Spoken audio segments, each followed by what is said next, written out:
We're all set. Thank you. Good evening, everyone. I'd like to call this special meeting of the Board of Education to order. The next Board of Education meeting is on Tuesday, June 27th at 7:30 p.m. in the Board of Education meeting room. Good evening, everyone. We've got a full house. I don't know, Michelle, can we see Zoom here or in front of me? You seem to be out. You only see it when she lets them in, you know, as far as when they go to speak. Okay. Otherwise, black is perfect. Good. Oh, All right, good. Thank you. So good evening, everyone. Thanks for joining us in person and on Zoom. We have a full agenda. Hard to believe graduation is upon us. Congratulations to all upcoming graduates, those moving up from elementary school, those moving up from Middlesex Middle School, and those graduating from Darien High School. Looks like the weather might be with us. Congratulations to all 8 award winners who were here this evening at the Superintendent Citizens Award. It was a great ceremony celebrating our students and all that they do day in and day out in our schools and in our communities. We recognize those students, and it was just an incredible celebration of their success at their various stages of being in the Darien school system. So congratulations again to all 8 winners. A big thank you to all those teachers and staff that are retiring this year. Thank you for your time and dedication to our students and the district. A healthy and happy and best wishes in your retirement or your next journey, wherever that may take you. Thank you for all the staff across the district for the hard work and focus this year to make it another successful year for all our students. Thank you to our parents for all the hard work behind the scenes and for your continued engagement with the board and the district. We work as a community, and to continue to be that high-performing district and one that is one of the best districts in the state and the nation, we need your feedback, and we are listening as a board and as a district. We keep the focus on our children, their safety, security, and education each day. This is a guiding principle for the work we do as a dedicated volunteer board. While we may always have challenges and differences, we must realize that the world continues to change each day at a fast pace. And while we may not always agree, we must continue to support the needs of all students across the district. Life will continue to make us uncomfortable with change, but we must work through that change as a community to support each other and our students. We continue to be recognized as a high-performing district in the state and the nation. Teachers and staff from across the state and the metro area continue to look for opportunities to be part of the district. That speaks to the focus and investments we have made in education in our community. Thank you also to all those that participated in the survey. While headlines sell newspapers, your continued engagement and feedback as parents is what is important. Negative headlines, social media posts, websites, email campaigns, and posted information out of context all feed misinformation and add stress and anxiety across the district and to our students. As a leading district, we are much better than that, and we must continue to focus on the needs of our students. Thank you for staying connected through our board meetings and through direct email to the board and administration. We appreciate all the participation over the last school year from our parents, and we will continue to listen and learn. Our students in school and graduating are faced with a fast-paced and changing world each day. Thank you also to all those in the district supporting our great summer programs, and to all those parents who will continue to be part of the drop-off lines all summer long.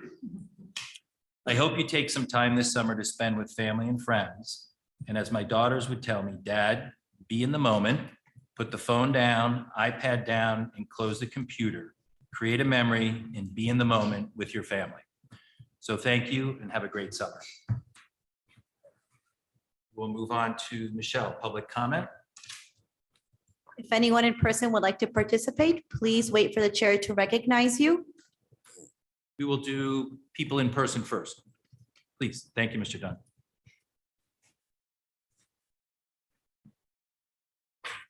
Good evening, everyone. John Dunn, 175 Raymond. I've been a member of the DEI team since its inception, and I just wanted to share some personal thoughts with you tonight. I've enjoyed getting to know so many of the wonderful members who were involved throughout this year and last. We're lucky to have some absolutely fantastic students, teachers, parents, and principals in the district.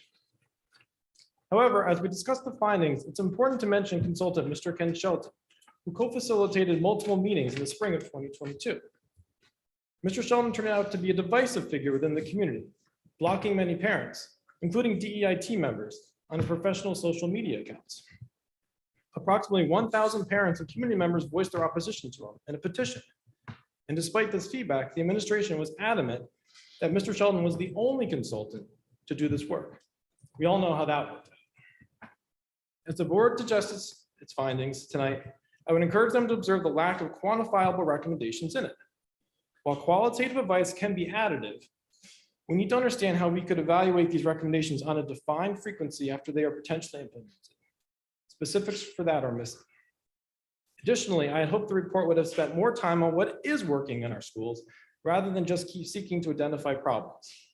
While no school system is perfect, our teachers and students should be commended for what they're doing right. We should be learning from our best practices within town. As a tokening dad, the Passport Around the World event is a perfect example of highlighting the abundant cultural diversity in our schools and would be easy to replicate across all elementary schools. Yet that went unmentioned. Finally, I'd ask the board to consider if the 14 meetings over more than 40 hours were the best use of our teachers, students, administrators, and parents' time and the district's resources for this final report, especially in light of our district's declining test scores. It's disappointing that Dr. Tranberg departs. His legacy will be one that prioritizes equity over excellence. In my view, it's very unfortunate that Dr. Tranberg leaves his role with the district in worse shape than he found it. We are in a challenging position, one rife with dissension, friction, and in dire need of a true administrative leadership to help restore unity and our academic excellence. Darien deserves better. Thank you. Thanks for speaking, Mr. Dunn. Anyone else in person?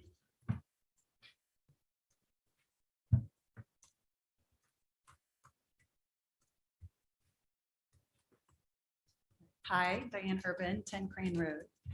As the CDSP DEI chair, part of my role is to speak up for the right of all students to a safe and inclusive learning environment.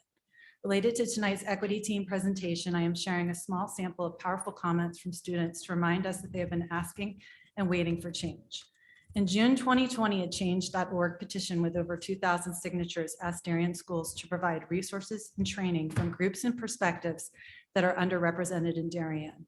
A group of current and former DPS students wrote to the BOE calling for an inclusive curriculum, annual DEI training for all staff and teachers, including coaches, age-appropriate resources to further education outside the classroom, and a sustainable method to hold all accountable. There were dozens of written testimonies, many sharing sentiments like, quote, DHS alumni are so prepared for the collegiate experience in regards to academic rigor, yet so ill-prepared for social and cultural diversity, end quote.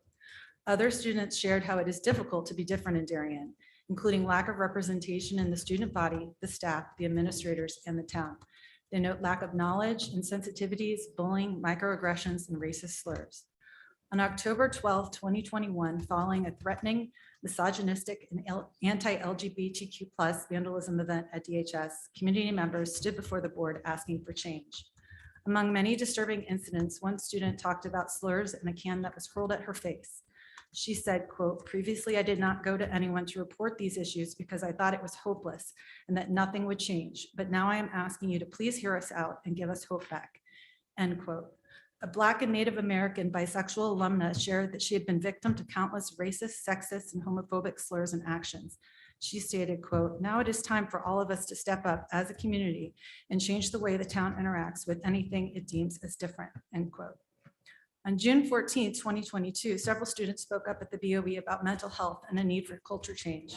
One student asked for social change in Darien to normalize mental health needs and said, quote, the only way to spark this change is by implementing curriculum directly into the schools, end quote. In addition to these high school students, elementary students have shared with the board how they have faced racial insults from peers, with a first grader asking to, quote, help kids learn that it's wrong to make kids feel bad just because of their race, end quote. There are more, but I'll end with this student quote from October 2021. Quote, this is human rights. This is feeling safe at school when I'm trying to learn. At one of the best schools in the country, students shouldn't feel harassed and threatened because they're just trying to learn.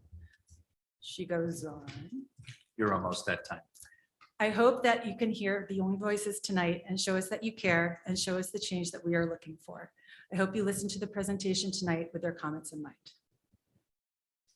Thank you for speaking this evening. Thank you. Anyone else the in audience? person? Sorry. Thank you, Michelle. Anyone on Zoom? If anyone on Zoom would like to participate, please use the raise hand icon. Carolina Magui, you are recognized and unmuted. Carolina, Hi, hear us? every- Can you hear me? Yes, go ahead. Thank you. Hi, I just wanted to take 2 seconds to say thank you so much to Chris Tramberg for everything he's done for the school. I'm so sorry that he's leaving us and very, very sorry and apologetic about what was said about him in the survey. But Chris, I wish you the best. Thank you so much for your participation and your work at the Darien High School and at the DPS. And I wish you the best. Thank you, Carolina, for speaking. Armel Jacobs, you are unmuted and recognized. Armel, can you hear us? Yeah, Hear can us? you guys hear Go me? ahead. Can you see Thanks, me? Armel. Go ahead. Thank you, Chris. I just, I want to thank you. I want to thank you for the way that you tried. I see it. I see so clearly how hard you tried here. I'm sorry. I'm really sorry that we couldn't get it together as a community to help. And I'm sorry that this board did not rally behind you in the way that I think all of you should have. I think it's not right that you started a committee. You tried to answer, this man tried to answer the call of the students. We let people come in and bully. We let people bully this board. I'm talking to the board. You let people bully your hires, your consultants, your students. I think you need to be stronger. When you see people coming into your house with pitchforks, you say, not in my house. You can't come in here with that dagger. You need to protect your people. When you don't, we lose them. And when we lose them, we lose our integrity and we lose our ability to show this community that we're moving forward, not backward. You're letting all these people come in here, grab the headlines and tell everyone Darien's still a backward place. We're not. We're not. We're changing. I know that certain people don't like that we're changing, but tough noogies. We're changing. We need the board to step up. I know that you can do it. I'm so sorry, Chris. I'm sorry to see you go. We're going to try. We're going to keep trying. And I want to leave just the community with one quote here. This is about pride because it's Pride Month. Pride is important because somewhere out there, there's a confused teenager who still thinks maybe being dead is better than being gay. I want people to take that to heart. When you see the yucky stuff in our headlines, when you see what people are speaking out against, I want you to understand, knowing what we've been through as a community, you need to protect these kids from these people who are attacking pride, who are attacking the DEI measures that those of us are trying to push forward. It's on you to protect them. And thank you. Thanks for speaking, Armel. Anyone else on Zoom, Michelle? There are no more raised hands at this time. All right. Thank you all for participating in public Oh. comment. A hand popped up. Sure, go ahead. Krista Carnes, you are unmuted and recognized. Sorry. Hi, I'm in my car. Go ahead. Go ahead, Krista. Thanks, Krista Carnes, 40 Fitch Avenue.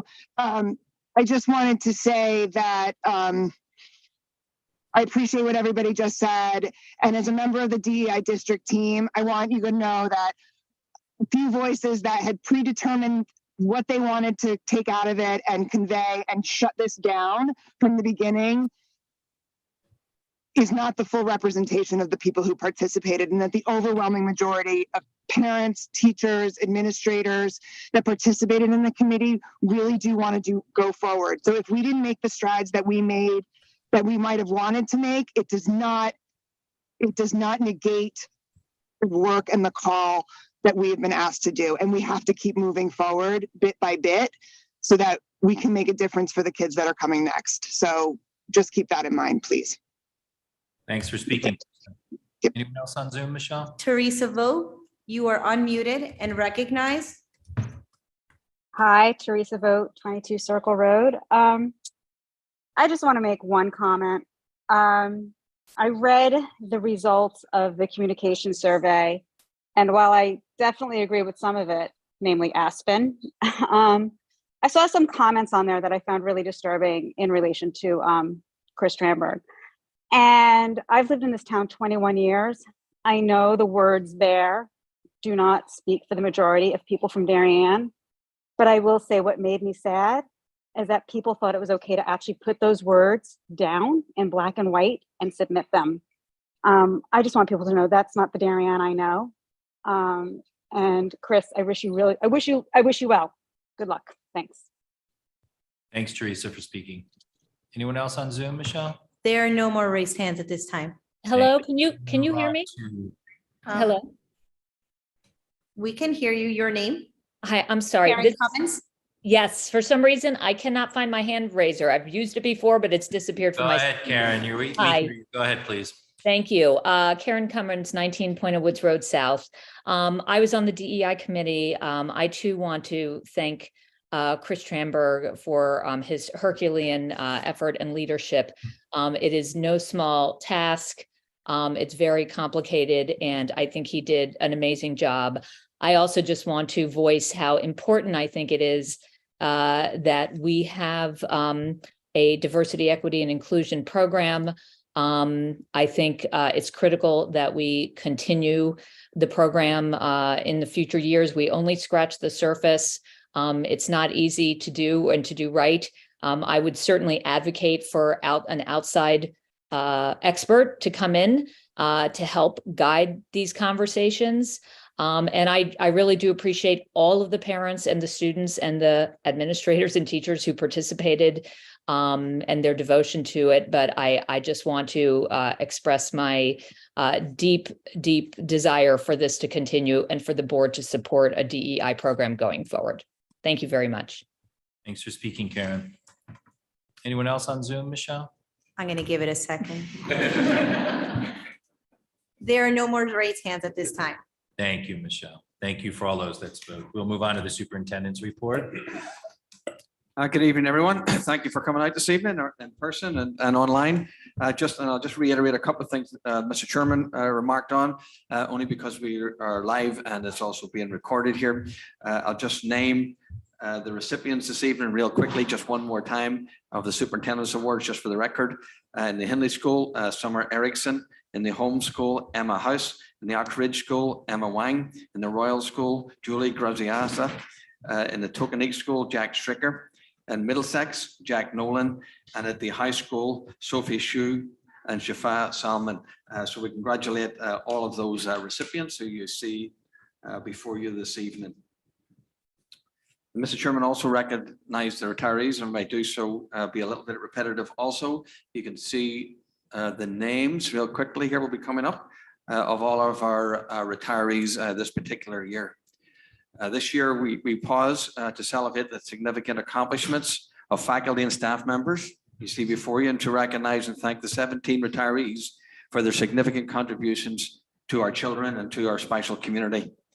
Collectively, over the years, our special group of retirees have served and nurtured generations of students, served in countless committees, participated in a variety of clubs, activities, lived through building projects, accreditation visits, worked with many administrators, and just as many educational reform initiatives and educational acronyms, some of which have come around again. And who would have known in their final years gave everything in helping the district navigate a global pandemic. And finally, the smoke. In his book, Learning by Heart, Roland Barthes suggests that most of us become educators because we want to use our hearts and as well as our minds in order to promote young people's learning. Because we believe deeply that learning is one of the most noblest and most profound endeavors of the human experience. And because we're firmly committed to the value of learning in a democratic community. Our honorees are representative of these beliefs. They say that retiring is never easy decision to make. Well, maybe the words of a 13-year-old from New York might provide some words of comfort and appreciation to our retirees when they look back on their times in our schools. People tell us not to look back, she said, but sometimes we have to. This is so we can see how beautiful a canvas of our life has become. Remember all the little splotches and smears of paint, all the little mistakes we made, they really won't matter in the end. Not when you see the whole big, beautiful picture.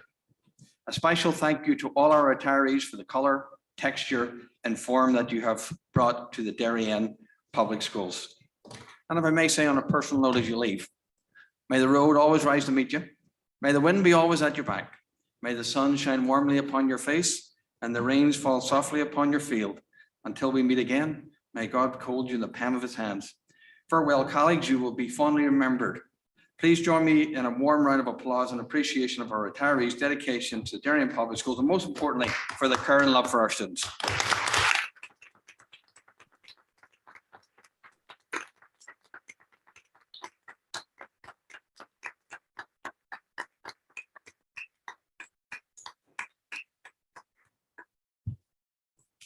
The things come full circle. If you had seen I'll call them the kids today, John, no disrespect, the kids, our senior class, members of our senior class, going down into kindergarten and visiting the schools. Thank you to the members of the high school for organizing that event and the high school administration, and for all the students as they processed through the schools. Or maybe a couple of pictures here scrolling for you in a moment or two. We have the Royal Homes and Oxridge School. They're moving up is tomorrow. Fitch Academy is tomorrow morning at 9 a.m. at the Wheat Beach. We have the middle school tomorrow evening. And also we look forward to the high school, weather permitting, to cross our fingers for good weather on June 14th at 5 o'clock. It was just wonderful to see. The teachers got us such a kick out of it. Our students did, our senior class. And listen, look at them there. And our staff did too. It was just a wonderful event. So thank you for starting a new tradition in the schools. I also want to recognize our quiz bowl. It has passed, but last Memorial Day, the high school quiz bowl team under Dan's records supervision and a few other staff members gave up their Memorial weekend and went to Atlanta. They placed 8th place. Congratulations to them out of over 300 teams. We also had a 9th grader, Nave Chagall, earned a Rising Star Individual Award. He was placed 4th highest scoring freshman in the entire field.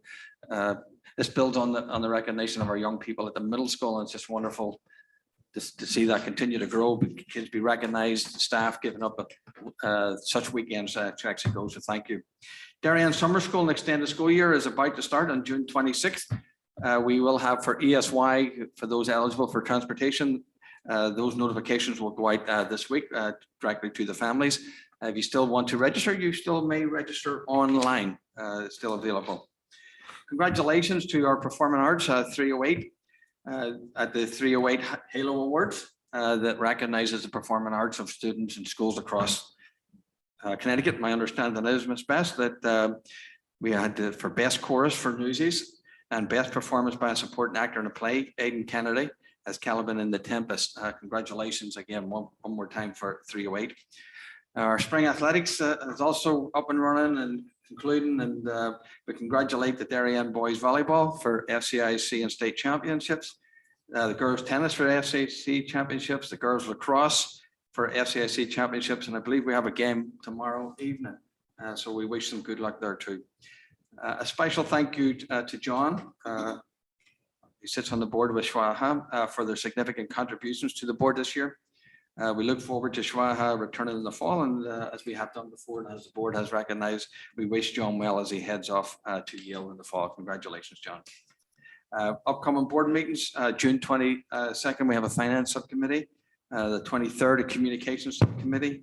There is a regular board meeting currently scheduled for June 27th, and I have dates for the board retreat and the rescheduling of the July 25th meeting. I'll send that under separate cover at this particular point. I did say I would share a little notice just on behalf of the town a little bit. If you don't happen to be at graduation and you're looking for something to do, the Flag Day ceremony is being held at the Veterans Circle in front of the Darien Town Hall at 4:30 on Wednesday this afternoon. And since it is the last meeting before the last day of school, I do wish Mr. Tramberg all the best, wish him well, and thank him for all of his contributions. And I also want to thank the community for supporting the students and staff again through what has been a challenging couple of years, and we very much appreciate everybody's efforts. And as the board chair said, I hope you get a wee chance to relax this summer and make some special memories. So it's with much gratitude and appreciation for your collective efforts and support of our students and staff this year. Thank you very much. Thank you, Dr. Adams. We'll move on to student representative reports. John Raskoff. Good evening, everyone. We sure Yale is ready for you. We'll see about it. I'm currently in communications about something that's wrong with their system, so we'll see what happens. Yeah, You're on your way. never dull. But Make Ellen proud. So this is a rather brief one. This is just some end of year announcements. Again, congratulations to all of the sports. Congratulations to 308. Congratulations to all of the class of 2023. Today, actually, the seniors, as Dr. Radley mentioned, went through the elementary schools. We enjoyed it a lot. I think the teachers enjoyed it more than the students, if you can believe that. The seniors also just had their senior symposium presentations today at 1:30, which culminates their internships. So in the event that those all go well, that is the official end of all their graduation requirements. The underclassmen can pick up their yearbooks starting tomorrow and also on Wednesday, considering tomorrow is a special circumstance school day. It's a makeup day, so they don't technically have to go in for that. That's for all the parents who are watching. Tomorrow is also a senior picnic, mandatory actually, because immediately afterward is the graduation rehearsal. Mandatory picnic, should be fun. Wednesday is the last day of school, really short classes. Make sure you're all there, sign your yearbooks. Graduation, seniors have to be there at 4:15 p.m. and no later, please. Send in good weather omens, because if there is bad weather, only 2 people per senior can go, and seniors should have tickets. So please make sure they distribute those. That's all I have. Thank you very much. Thank you, John. Appreciate it. We'll move on to approval of the minutes. May I have a motion to approve the following minutes: the minutes of the special meeting held on May 23rd, 2023, minutes of the regular meeting held on May 23rd, 2023, and minutes of the special meeting held on May 30th, 2023. May I have a motion? Julie, second by John. All those in favor? It's unanimous with all present. Thank you. We will move on to board committee reports. Sarah. The curriculum committee met last Thursday. We talked about the transition between 8 and 9 and some potential changes to courses, which we will hopefully come see our way, some of them, if not all of them, in the fall. So stay tuned for that. If you have not watched our meeting, please do so, because there's some good information. Thank you, Sarah. Julie. Thank you. Communications Committee met June 1st. We reviewed the results of the community and staff survey as mentioned, and our next meeting, I believe, is June 23rd at 8:30 a.m. Thank you, Julie. Dave? The policy subcommittee met on June the 9th. We had an update on 5 sort of edits to various policies that are already in existence. The next policy meeting is to be determined. Thank you, Dave. Jill? I am very pleased to announce that all 3 schools for Henley Homes and Royal are out to bid. So we are waiting for those to come back. The first set of bids will come back actually later this week, and we'll be looking at that. There'll be an iterative process, so we won't have final numbers for a while yet. We are certainly looking carefully at the numbers. We have had a couple things, including some requirements from other boards, some unforeseen conditions like soil that wasn't good for building on, some design refinements and some scope adjustments. So we are looking at a pretty tight budget and the possibility that we may need to go back to replenish some of our contingency funds, but that's all. We're waiting to see if the bids come in. I'm just telling you that for information, but for the time being, it's more important to see what the actual bids are. The plan is to have shovels in the ground in mid-August. That's still the plan. And just so, the board members may get questions, and just so the community is aware, the general schedule is to start construction on the new parts of all of the buildings with the idea that those will be ready for the following school year, so that when we do renovations, there's additional swing space that we can use. That's the general schedule. So anyway, very exciting. Thank you, Joe. Thank you. And thank you to the HHR committee. The time and energy spent on these buildings committees is just extraordinary. And again, it's all volunteer. The exciting news too, Ox Ridge is drawing to a close. Luke is probably incredibly happy about that. He's done an incredible job of managing the school and the physical plant up there while phase 2 comes to a close. We will be having an Oxbridge Building Committee meeting on site Thursday, the 15th at 10 o'clock. So it'll be exciting to be in that school with the building committee as we march toward closure of that project. So thank you, Luke, for all that you've done around that. All right, we will move on to presentations and discussions. Report on high school college acceptances and awards, internships, profile on high school class of 2023, and post-high school plans. So this is always exciting to hear where all our students are headed. So thank you. Thank you and good evening. Good evening. And I'll do my annual disclaimer that I'm really bad at clicking and talking at the same time. So, John, I'm going to put you in charge of reminding me if I don't. Okay, awesome. Thank you. Good evening. My name is Megan Emanuelson. I'm the very proud director of guidance in grades 6 through 12 here in the district. I am so happy to be here this evening to share with you the exciting plans of our graduating class, amazing and talented class of 2023. We have had a front row seat to watch our seniors play, laugh, work, dance, compete, paint, act, sing, and dream over the past 4 years, and we have loved being a part of their journeys. As we present the plans for the class of 2023, I'd also like to take a brief moment to acknowledge and celebrate the hard work of the school's counseling department and our administrative support staff. We are so fortunate to have such a hardworking and committed, passionate group of educators helping families to navigate the post-high school planning process, especially the constantly changing landscape of college admissions. I know there's a very full agenda this evening, so I will keep my remarks as brief as possible, but I'm so grateful for the opportunity to celebrate this special class. We're ready. Okay. So the class of 2023 has 343 seniors. More than 96% are pursuing higher education in the fall. We have 5 students entering trade school or training, including welding, electrical, and auto mechanics. We also have 5 students who will be studying overseas. We have students pursuing gap years, students who are still undecided or exploring their options, and students continuing beyond a 4th year of high school or participating in other educational programs. This year, our office sent materials for a grand total of 3,576 applications. Considering the slightly smaller size of this class, this is proportionally similar to past years. This represents the total number of transcript requests we received and does not reflect the applications that were withdrawn or incomplete by students after we have sent materials. Once we figure those numbers in, we have a net total of just over 2,700 apps, or an average of 7.9 completed applications per student.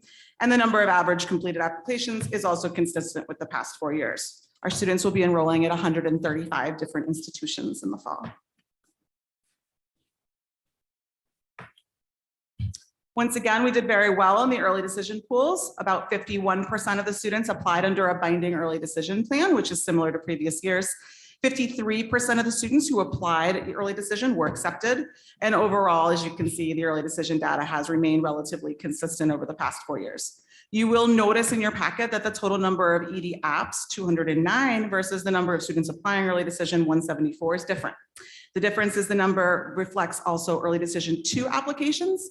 As you may know, early decision 2 is a binding decision plan that's usually later in January, designed to capture students who did not already commit to an ED in the fall. In some cases, a student may have been deferred or denied by their ED1 school and then submitted an ED2 application.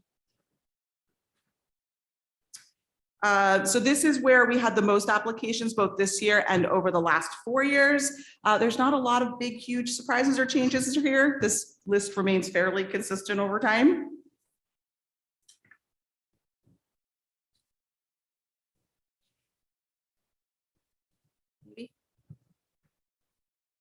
There we go.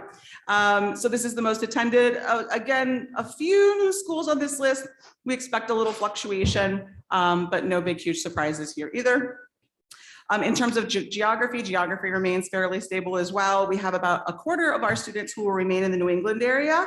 And as I mentioned, we have 5 students who are going overseas to study in Egypt, England, Scotland, and Ireland. In your packet, looking at chart number 7, you have a list of schools by percentage of acceptances over the past 4 years. Each year we look at the schools with more selective rates of acceptance. In most cases, our acceptance rates are actually higher than the national average. It is important to consider, even when comparing to national acceptance rates, that the sample size is fairly small in many cases. We look at these numbers every year to see if there's anything surprising. We reach out to schools where we're maybe perhaps not seeing the results we would expect, to open the conversations and further understand how we can better advise our families. We do continue our practice of meeting individually with over 200 schools that visit our school every fall. We have been told that this is a really unique practice. We have a school counselor meet with every representative that comes through to help them understand a little bit more about our programs and our students, and certainly to build those relationships. We feel it's imperative to the work we do, so we're really proud of that. This is our state school application data. This also remained fairly consistent this year with about 127 completed applications. We did see an increase in the enrollment at both UConn, Stanford, and NCC. Both of these institutions offer really wonderful and unique opportunities, so we were happy to see the increased enrollment there. Chart number 9 in your packet shows our IB analysis. We're always very proud of how our kids do in the very competitive IB process. We had 94 applications to IBs this year, with 3.8% of the class enrolling in an IB. This year we saw increases in percentages of acceptances at a number of schools, including Dartmouth and Princeton, with the overall percentage of acceptances staying relatively consistent with past years. It's also important to note that we still have some apps that are still on an IB wait list or with unknown results. And once again, we look at these numbers every year and do outreach as appropriate.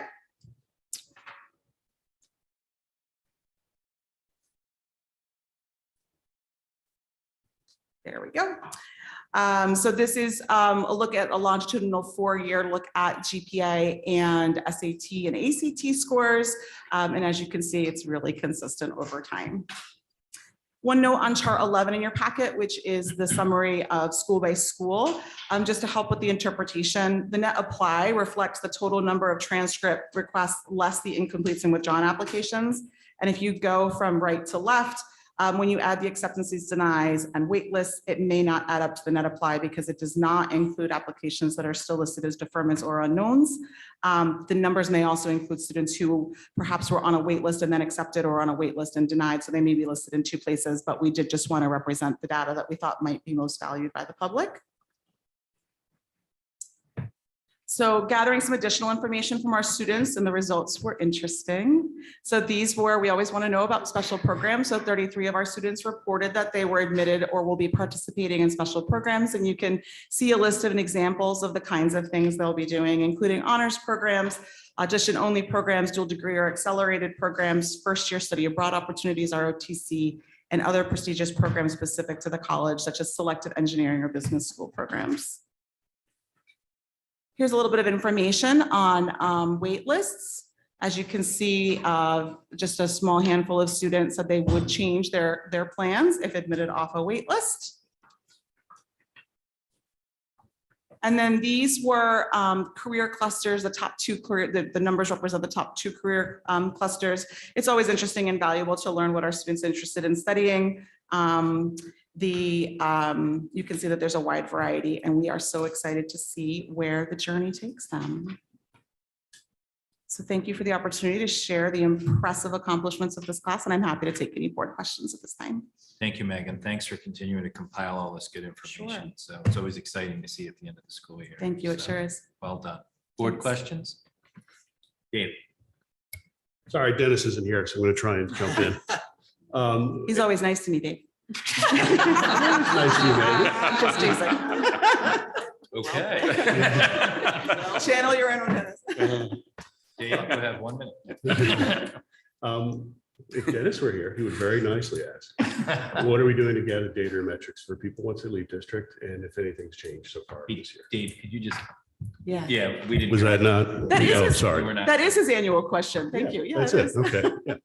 So we are continuing, we gather personal email addresses from our students as part of our senior survey, and we do continue to email them. We're trying to start to email them after freshman year to see whether they're remaining, whether they're transferring, because I know there's always questions about transfer, and also as they're ending their 4th year in terms of what their plans are. Are they graduating in 4 years? Did they find that they needed to stay a 5th year? Are they going to graduate school? Are they going to the world of work? So we're trying to do that survey at the end of their freshman year, their 1st year and their 4th year. Thank you for the question. John. Thanks for compiling the information, and just to the public, that there's a lot more detailed information within our information packets. If you want to go crunch some numbers and check it That's out. correct. And it is enlightening. I mean, it's enlightening that, you know, the results over the last 4 years, the data are relatively consistent. And, you know, the vision of the graduate is pretty much playing out for us, I think, over these years, even post-COVID, if you will. Yes. One anecdotal story we often hear is the wait list. And I was surprised to see actually a number of applications remain stable, because I hear about the 22ers, Yes. you know, and Yes. so if you can kind of the Common App phenomenon and weave that through what's going on with the wait list. Are kids hearing late, or students hearing later in the acceptance process? So there was a few things Yeah, woven in sorry. there. I would echo, I'm always kind of waiting to see that like our average applications are up to 25, because we're hearing of these record number of applications that these schools are receiving. And so it's very interesting that our numbers are remaining fairly the same. And I would say in terms of, and as an average, a reasonable number, like our average, you know, 8 applications, I think is a super reasonable number. I would always say 6 to 8 as a counselor. So I think there has been, not to dive too deep into the COVID things, but I know that there was a little bit of a COVID panic that happened that I do think we're starting to see die down a little bit. I think in Darien specifically, one of the anecdotally, the hypotheses we have is that these kids are really well supported in this process. They're really well supported at home. They're very well supported at school. I think they have the opportunity to do a really meaningful college search. They have the opportunity to do the visits and to really compile a list of schools that they can be excited about. So Common App has made it easier to apply. Test optional has made it easier to apply. But I think that we're just continuing to do what we've always done, I think both at home and at school, and just really want kids to have a meaningful process. And so we just think that kids are super well supported, and that's showing out in the numbers without the, you know, the panic that we might be seeing elsewhere. How about the wait list? Are we hearing later? I think that has also gotten a little bit better. The wait list in 21 for the class of 21, like we still had kids July, August that were on the wait list. I think colleges are starting to get their algorithm back a little bit and are starting to use the wait list a little bit differently. I think we are still seeing much higher than pre-COVID numbers of wait lists, but I do think that we're hearing kids hearing back about the wait list much sooner than we were, say, in 21 and even 22. So this year it seemed like a little less of an issue. And again, it's always, I think what we're finding is you can see there's about 13 kids, I think, that said that wait list would change their outcome. I think that once kids have just kind of made that decision, that they're good and comfortable and set with that decision, which again, I think speaks to that meaningful process, and that they've compiled a list of schools that they can be excited about. Can I grab one more, dude? Sure. I'm going through the process the last time, Yes. so it's kind of interesting to watch the Congratulations. changes. Yeah, thanks. Yeah. I guess test optional is also a new phenomenon. My Yeah. first 2 boys didn't get to, I guess, enjoy, Yes. if that's the right, or the optionality of it, if you will. And do you get a view on how many applications go in with tests and without? So pretty much especially because Connecticut uses the SAT, all of our kids have test scores. And anecdotally, we actually couldn't ask that question on our survey this year. That's a different thing, but anecdotally, pretty much kids, when they had them, many submitted or submitted to some. We didn't have a ton of kids that didn't submit at all, because as you've seen, our test scores are pretty strong, and it's just an additional data point for most kids. So because they all have test scores, many of them were still submitting. Thank you. Mhm. Julie. Thank you. Thank you. Just a quick question. If about a third of our students are getting an ED, that kind of means they submitted 1 application, correct? So does that mean that skews our average for the So rest? they can only submit 1 ED application, but they could have submitted other non-binding plans. Like then you start getting into like restrictive early action and things like that. So certainly there were some students, like we had students submit 1, we had students submit 20. So there were certainly, outliers on both sides of that, but they can only submit 1 ED app. But we do have a lot of students that will submit 1 ED app and other forms of applications at the same time. So they might put in 8 or 10. I think students are starting to say a little bit more of like, I'm just going to see what happens with my ED, and maybe I don't have to write all those essays. So I think kids are also, again, pausing and waiting a little bit, which is a good thing, we think, that they're doing a meaningful search and really planning appropriately. So, sure. Jill. Hi, Megan. Hi. Do my annual. I thought I got your slide. No, I'm Yes. kidding. I have two things. One is, we see that IV chart every year, Mhm. which really represents, I think, partly the fact that we used to be all going in the Northeast and we don't anymore. So I continue to feel that there's probably a more representative set of schools. I think we should sure look at IVs, but I think, there are other schools in the South, in the Midwest, in the California, where I'd love for us to explicitly think about what placement looks like. So that's my first statement. My second is, can we talk through students in the transition program, the 19 to 22-year-olds? I'd love to, I see some things in here, but I'd love to understand more explicitly. Starting from the beginning, the number is 343 graduates, but it's 331. Are the transition students just not on that slide? Is that where the delta is? Yeah, so you would see that reflected a little bit, I believe. Let me just get the right number for you. I believe it's in the summary chart. I believe that's chart number 1. Yes. So it's 331 and then 343 students in the class. Yep. So if you look on chart 1, which is a summary information for the class. So you'll see some of the students that are going to transition programs captured in the others undecided gap. So there's a small handful of students.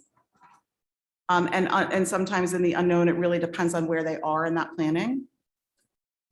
Okay. So on your first chart, then you also have your students going to trade school.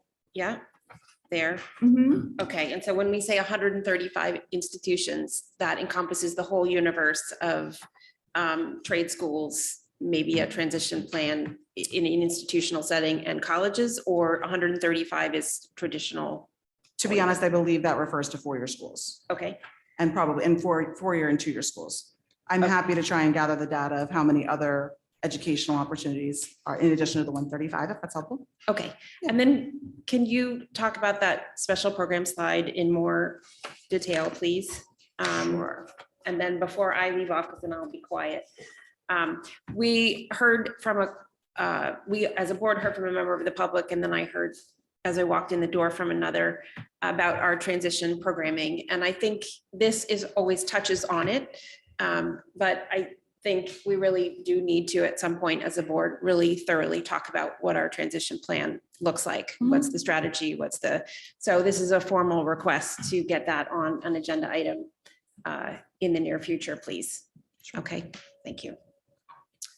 So this is student reported. So we always want to put that caveat in there. So we basically have just asked, if you're going to be participating in any programs, and these were some of the specific ones that they outlined. So honors programs are usually based on GPA or other, academic performances, where a student would be invited to participate in an honors program. At different schools, that looks a little bit different. It could be different registration. It could be different housing. There's usually there could be a learning living community that's associated with an honors program.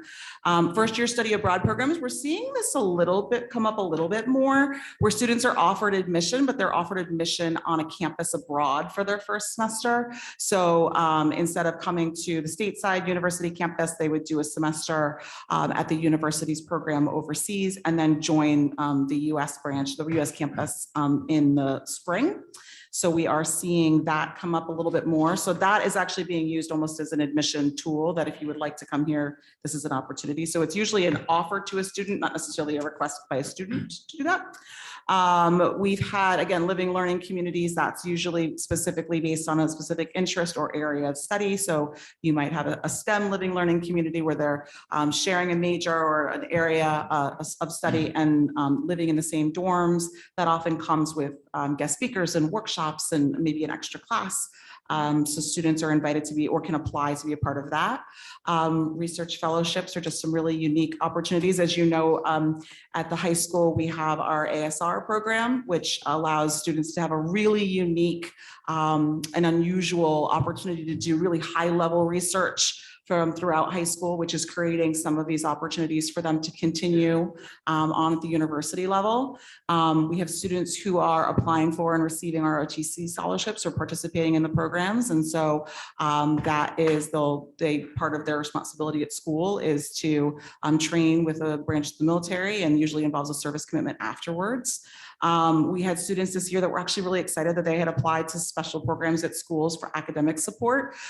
So sometimes this is just a general support. Sometimes it's specific to a student who might have ADHD or a student who might have dyslexia. And so they're receiving different levels of academic support programs. That's usually also by application. And we had several students in the survey express that they were really feeling that that was going to really help with their transition to school and getting off on a strong foot academically. As you know, we have magical theater and music and students at our school. And so oftentimes if you're going to major or minor in those programs, that requires an audition. It's usually a very rigorous audition process. And so we have students who are participating in that and have gained entrance to those programs, which is not an easy thing to do. Keeping with the ambition of our students, our dual degree and accelerated programs. So the 3+1 programs, we have a number of students in 6-year pharmacy programs or 6-year med programs. So really, looking to get through their graduate work at a little bit of a speedy race. I think I mentioned the first year. Oh, look, I put that in there twice. Cool. We already got over that. And then lots of students that are gaining admission to, very specific business programs or engineering programs that are all by application, again, based on their performance in high school and their intended major.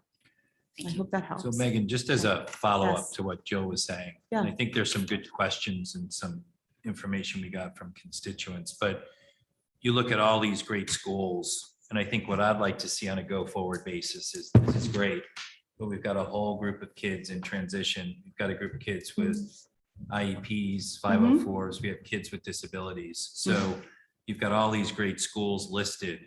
But what type of programs do they have for those students? And what are we doing to introduce those students to those programs? Yeah. There's a reference made here that Clemson University is known for their Clemson Life program. It's regarded as one of the top college programs and life skill programs for students with intellectual disabilities. We have students in town that are part of the ableist program. We have students in town that are doing a work study up at Fairfield or Sacred Heart. So I think the board would like to see more information around that. Absolutely. This is great. Ivy Yeah. League is great. All these continuous schools that our students get into. I will go back, no disrespect, and quote Dr. Brenner years ago. He said there was a school for everyone Agreed. in this country. And I think I'd like to see data that approaches that and looks at that. Sure. The kids that are transitioning, how are we helping them transition? I do think, Shirley, we need a kind of a deep dive, and then we as a board need to support what we think the district needs in terms of a transition program. I hear great things about New Canaan's transition program. Well, if New Canaan has a really good, strong transition program, there's no reason we should not have one. This is not about financial resources. This is Agreed. about what's doing right for all our students. We sit up here and we preach all our students are general ed students, but I think we need to make sure that we see the data, and that I know you are, but I think we need to see it working with those students and looking at and making sure parents in particular understand the breadth of programs that are out there for students. The transition program is great, but I think it leaves a lot of parents hanging as to what's next. Yeah, I completely agree with you, and I'm sure Shirley and I are more than happy to work on that. And I think there is a lot of great work going on, and a lot of conversations and support that's happening. I know Shirley and I had extensive conversations about what the school counselors would need in order to, because that's also an evolving landscape in terms of transition programs and the way that colleges are becoming, more accessible and more inclusive. And I think the colleges are working to really provide different levels of support. So we're continually trying, just like a traditional four-year plan, we're also trying to keep up with that changing landscape as well. And so I know we have Shirley's full support and Dr. Adley's full support in giving the school counselors and our school psychologists and our special education staff whatever they need to support families in this process, because there's a lot of options. We need a formalized program. Sure. Happy That's what we need. to have the discussion with Shirley. And I Good. don't know if Shirley wants to add anything to that. happy to work on that and happy to present to the board. And you're right, and we're in total agreement as we've worked on training and working with our school counselors, working with parents and understanding transition programs, but clearly we're in agreement that having an explicit presentation and looking at our programs and what we can do is something that has been asked for before, and we will make that happen as soon as we can. Hopefully in the fall, we won't wait till later on in the year. So if that's okay, we'll prepare to have that in terms of our planning, what it involves, the cohort of students that we have, that it would be appropriate for moving into 23, 24, and we'll certainly present it to the board. Good. Thank you. Any other board questions? Katie? Thank you. I just wanted to say I was encouraged by the board discussion on this topic, and I'm fully in support. I just wanted to add one other just consideration that, the sort of overview of where students are going when they leave the Darien Public Schools is really a wonderful measure of the success of our SES department, and would be wonderful to hear, a lot of the supports that our students receive are really about teaching them how to unlock their own potential, which is what we really hope for our students, is that they're all able to reach their own potential. And it would just be a wonderful way to see the way that we have been successful in Darien in supporting those kids from elementary all the way until they leave. Thank you, Katie. Thank you, Megan. Okay, my pleasure. And I will turn it over to Paul Ribeiro to talk about our wonderful senior internship program.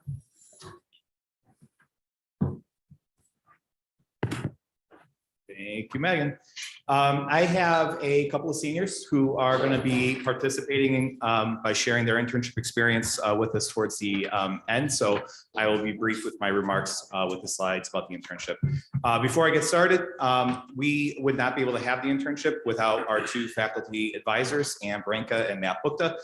They start all the way back in August in trying to corral 330 plus seniors to get what they're supposed to do in order to participate in internships. So I do want to thank Ann and Matt for all their leadership for it. I also want to thank, and you'll see in a slide coming up, the dozens and dozens of businesses that accept our students. And, it's often looked at as sometimes a one-way street where our kids are just benefiting from learning from these places of business.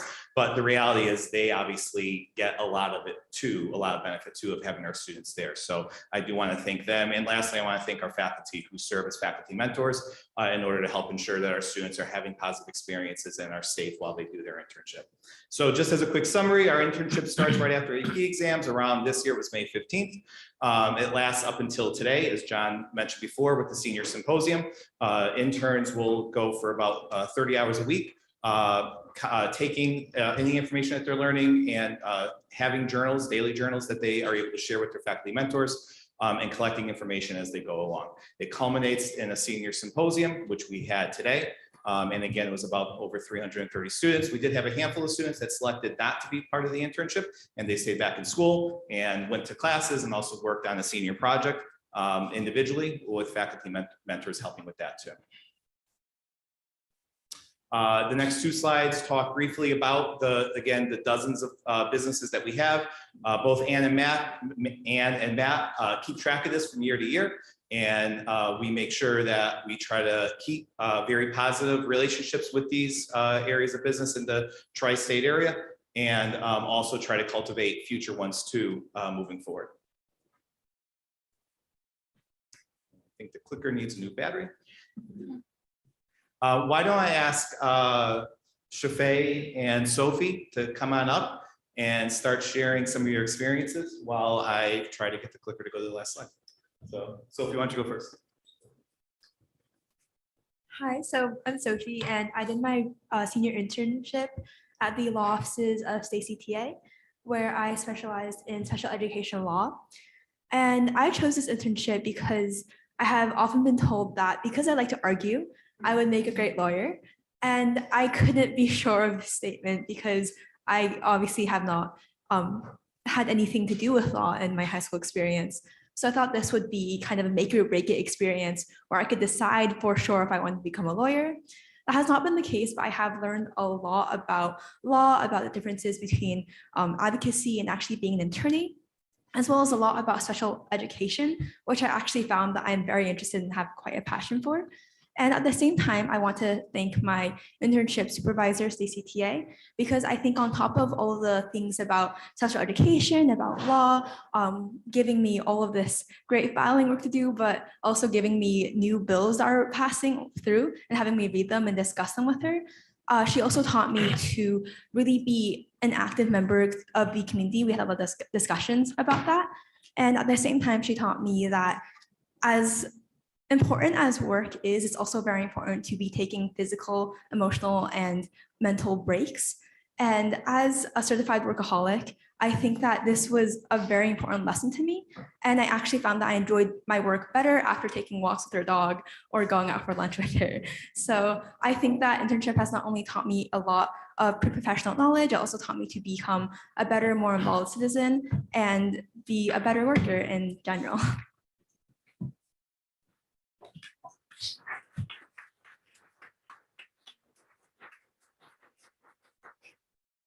Good evening, everyone. So these past 4 weeks, I interned at a place called Mirador. They specialize in financial reporting for family assets of all backgrounds. And I helped the financial reporting team with several of their tasks, whether it be the financial reporting itself, and I worked in several of their financial reporting websites as well as Excel. I learned a lot about the field of finance, and I chose to do this because my father works in finance as well. I wanted to learn more about what he did, as well as pursue a passion of mine. So I gained a lot of experience in finance using the different financial reporting platforms, Excel. But I've also learned a lot of skills in organization, time management, as well as workplace etiquette. I also made several great lasting connections at Mirador. I met a lot of people with interests similar to mine, very bright, intelligent individuals. And everybody was very nice. It was a great workplace environment. I'm going to cherish those connections for the rest of my life. I'm very grateful for this internship program that DHS offers. Yeah, that's all I have. Thank you.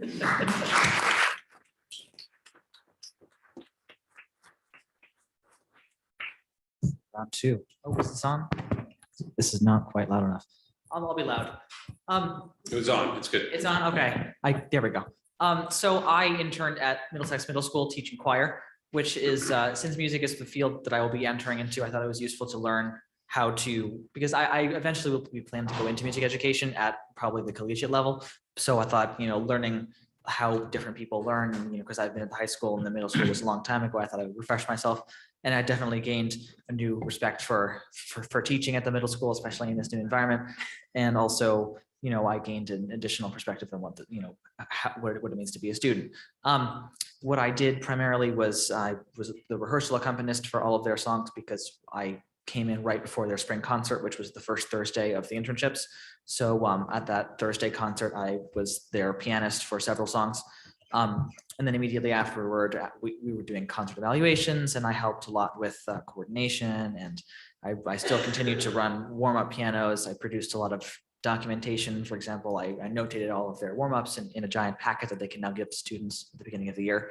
In addition, I also notated the song they'll be singing tomorrow evening at the step-up ceremony, or whatever they're calling it now. I think it's called promotion. Promotion, okay, cool. And I'll be accompanying them tomorrow as well. That's the NMS Camerata. In addition to that, I did a lot of organizational work with their music library, which has been newly alphabetized.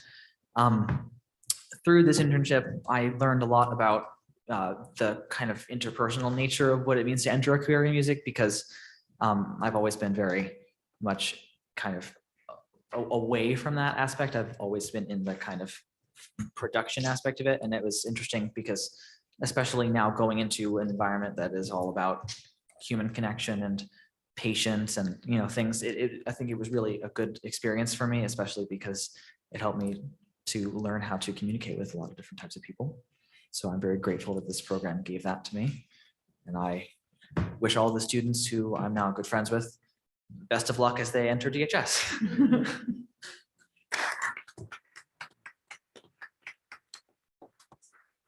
Thanks, John. So, we reflect on this every year. The internship program at the high school started about 13, 14 years ago with maybe only a couple of dozen students that participated in it.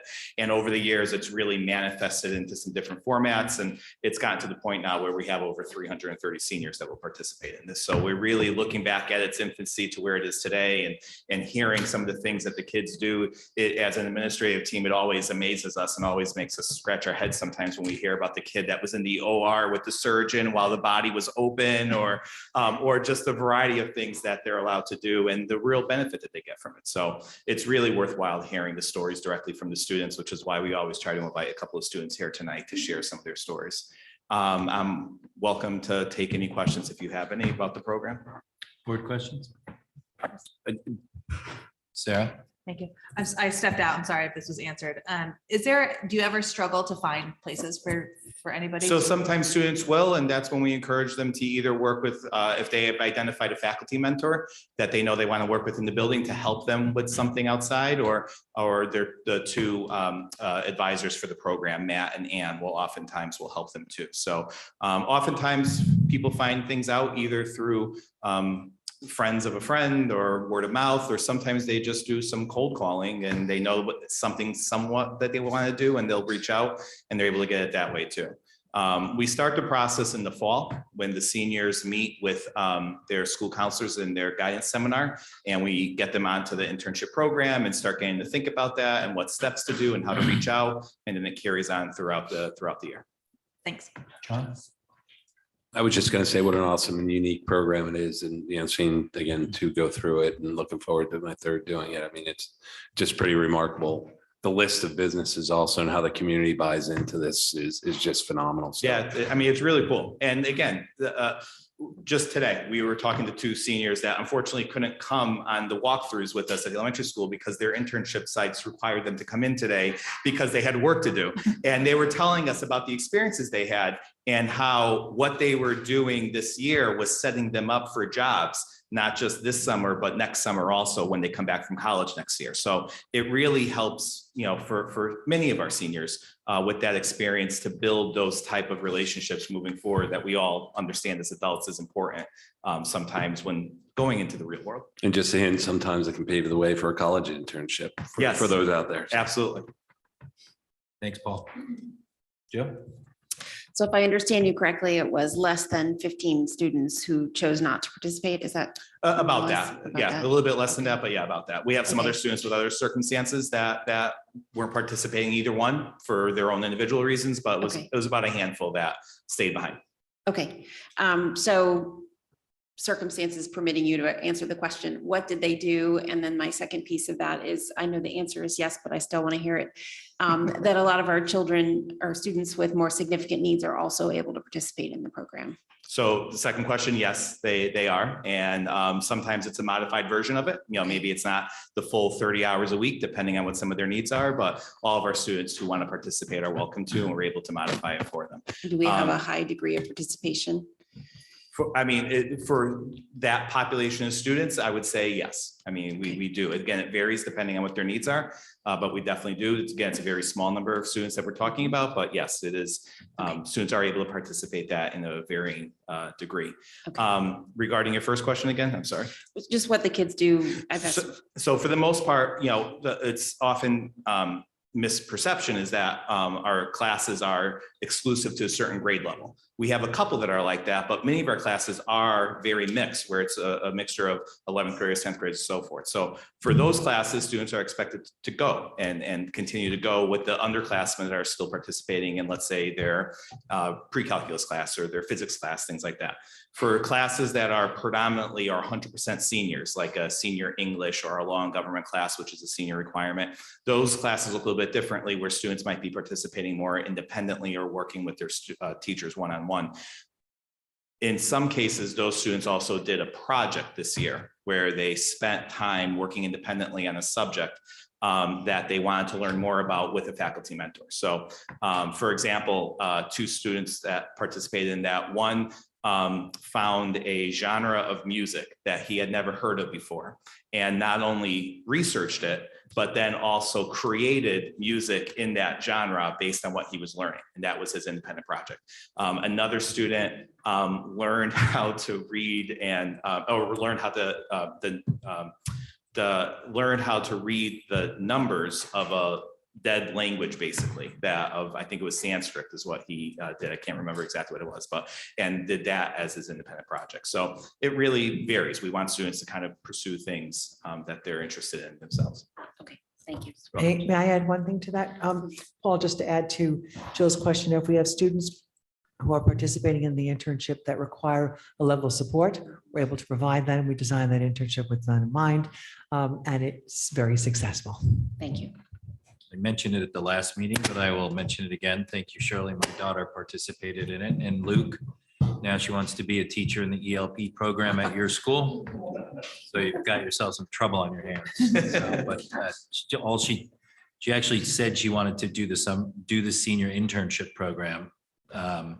Ellen and team went to work, and she wound up at Luke's school, and now all she wants to be is an ELP teacher. So mission accomplished. Thank you. Thank you very much. Have a good night. Mr. Chairman. Oh, no. Yes.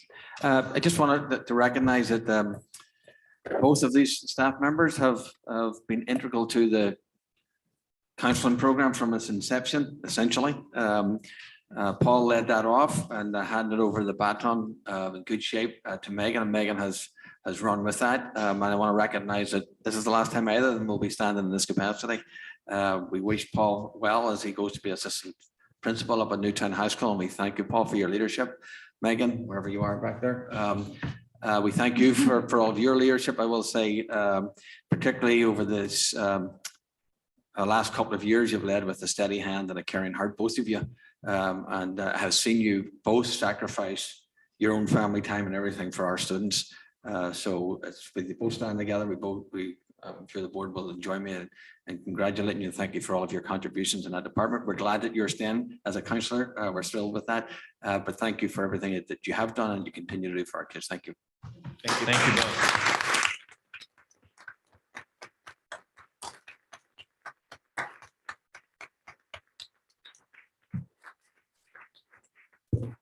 No, Thank you Megan's not both. leaving, really. She can do this presentation over and over again if you want her to. I'm just saying.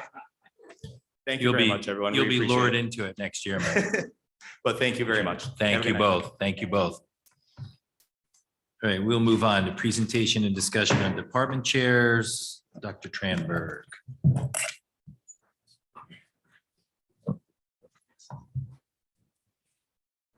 We're turning the heat, the cool air off a little bit. The new system works. So we're okay.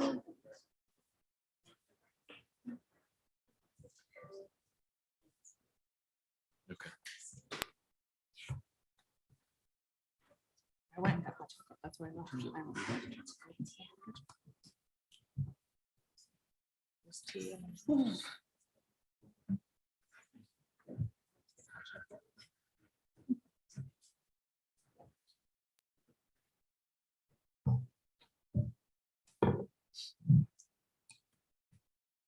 Good evening, everyone.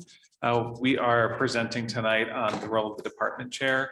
This is an abbreviated version of a presentation that occurred during the May meeting of the curriculum committee. That meeting lasted about 90 minutes. So we've shaved off a few minutes for you this evening. There is a Q&A document that has 40 questions, and those were the questions that were discussed during that meeting. Instead of all 5 department chairs presenting tonight, they are here because this is the presentation representing that last presentation.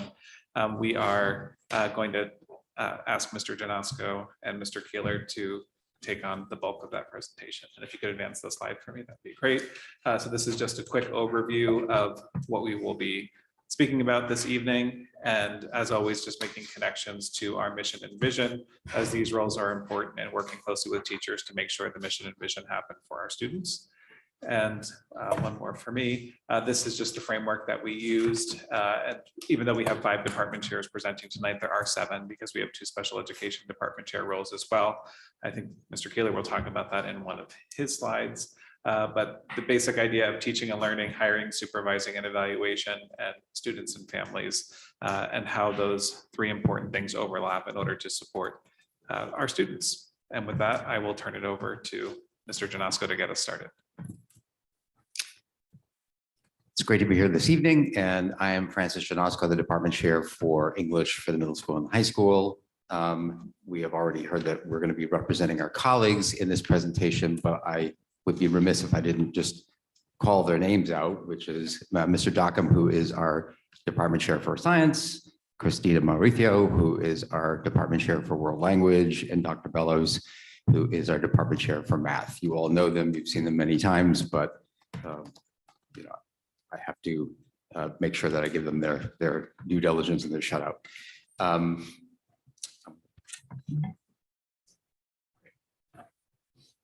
Good evening, everyone. So I had the ability to serve in both of the roles that we presented on the other day. I started off being the curriculum coordinator, the department head for the high school, and then transitioned to the 6 through 12 social studies department chairperson. The change that we undertook in the first model, it was really a job that was a teaching job that had some administrative duties that took place at different times during the year. The job that we have now is one that allows us to work closely with all of the teachers in our two departments, which is approximately 30 teachers in the two buildings. It allows us to be an invaluable resource for those teachers and ultimately help to make their work that much better. That right-hand column there highlights some of what we'll talk about as we move through this presentation. That's also really the impetus for where this position came from, accomplishing some of those goals. Okay. Moving right along. So this chart represents one of the biggest reasons for the evolution from the curriculum coordinator role to the department chair role. In this chart, you can see the growth of student enrollment numbers over the last 25 years or so. Obviously, there are even bigger enrollment gains at the high school during that time, and there has also been a subsequent growth in teachers hired because of that. And because of that, there was a greater need for increased supervision and evaluation of monitoring of the curriculum and of curriculum alignment. Just as a quick aside, throughout the slide deck, you're going to see some of these small tables with numbers, and we'll call it, say, by the numbers. These don't capture every facet of what we do, but we have included them to help round out the picture of the types of areas that we are responsible for. In terms of teaching and learning, as content experts, one of our goals is to provide our students with rich and engaging educational experiences. Experiences that meet their needs and also reflect our district's vision and mission. We do this through providing our teachers with coaching and with PD. We do this by guiding our teachers when they are creating standards-based units, courses, and assessments that are also vertically aligned across grade levels, and we support our teachers with instructional materials.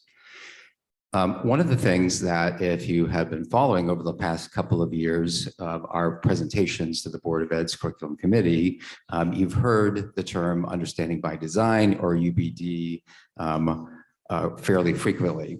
UBD is our district's research-based framework that we use for developing our curriculum. It's one of the most widely used curriculum frameworks in the world, and it's very popular because it's very effective. It's effective because it requires curriculum development teams to begin with desired standards-based student learning outcomes in mind. Once that's established, we work backwards through a course or unit in order to plan learning experiences that will yield those outcomes.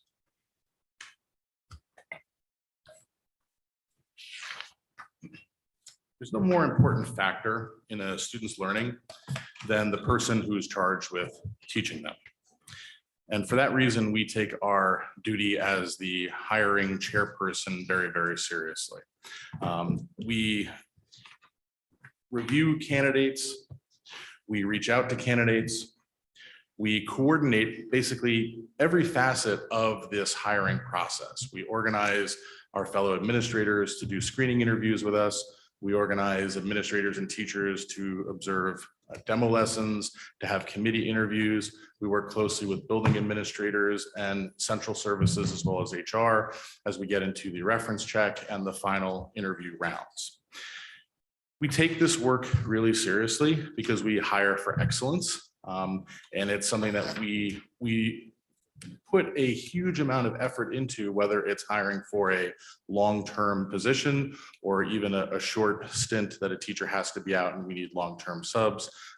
It's something that we're always having to work on at different times of the year.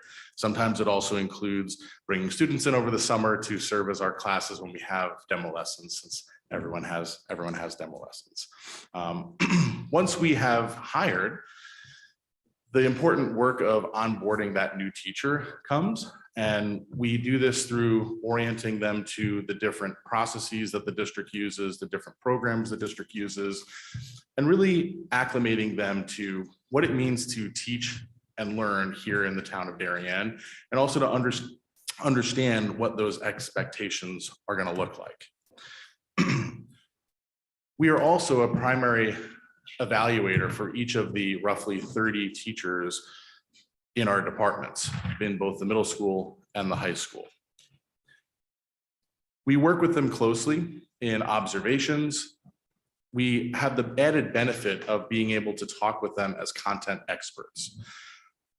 That expertise that we have adds a level of nuance to our discussions as we can talk about the layers of the content, the layers of the curriculum, how small ideas that are used in an early lesson may be used in later lessons, how early skills work may grow into a larger process or a larger project at a later point in the curriculum.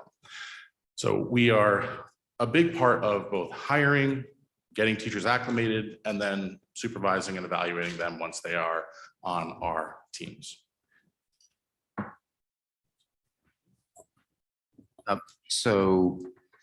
This is a visual depiction of the teacher meetings that that are required by our district's teacher evaluation plan. Except for new teacher orientation at the beginning, which obviously is for new teachers. All of our teachers meet with us for all of these meetings and all of these events throughout the process. These events are designed to improve teacher effectiveness. And this is obviously something we spend a lot of time on, but this is only the formal process. We have many, many more informal meetings with teachers over the course of the year, through which we shape and influence their practices.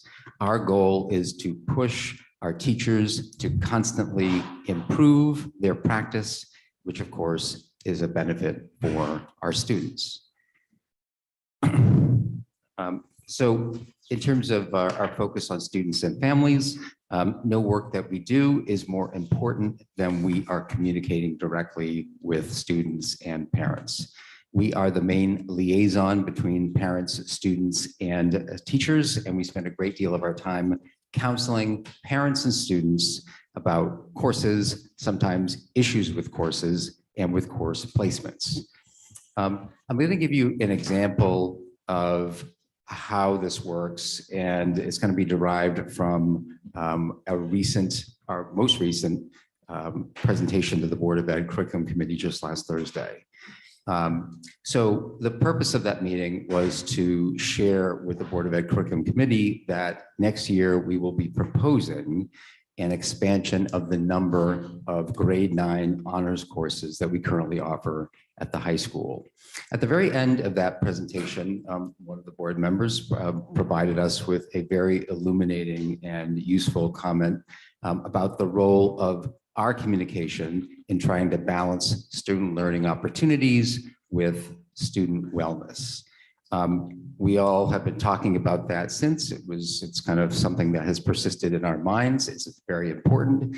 And one of the ways we have been thinking about doing that is by having some parent workshops and some parent presentations that we do next year in conjunction with making those proposals, because it's going to be important that we put ourselves in a position to speak directly to parents, to explain our rationale for the changes, the benefits for the students based upon those changes.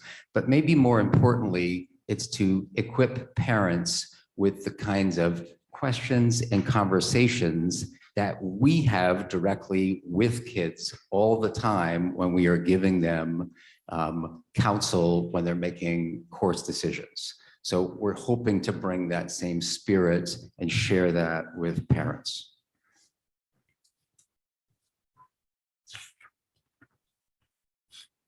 One of the things that we also do is work hard to support all of our students at the secondary level, at both the middle school and the high school.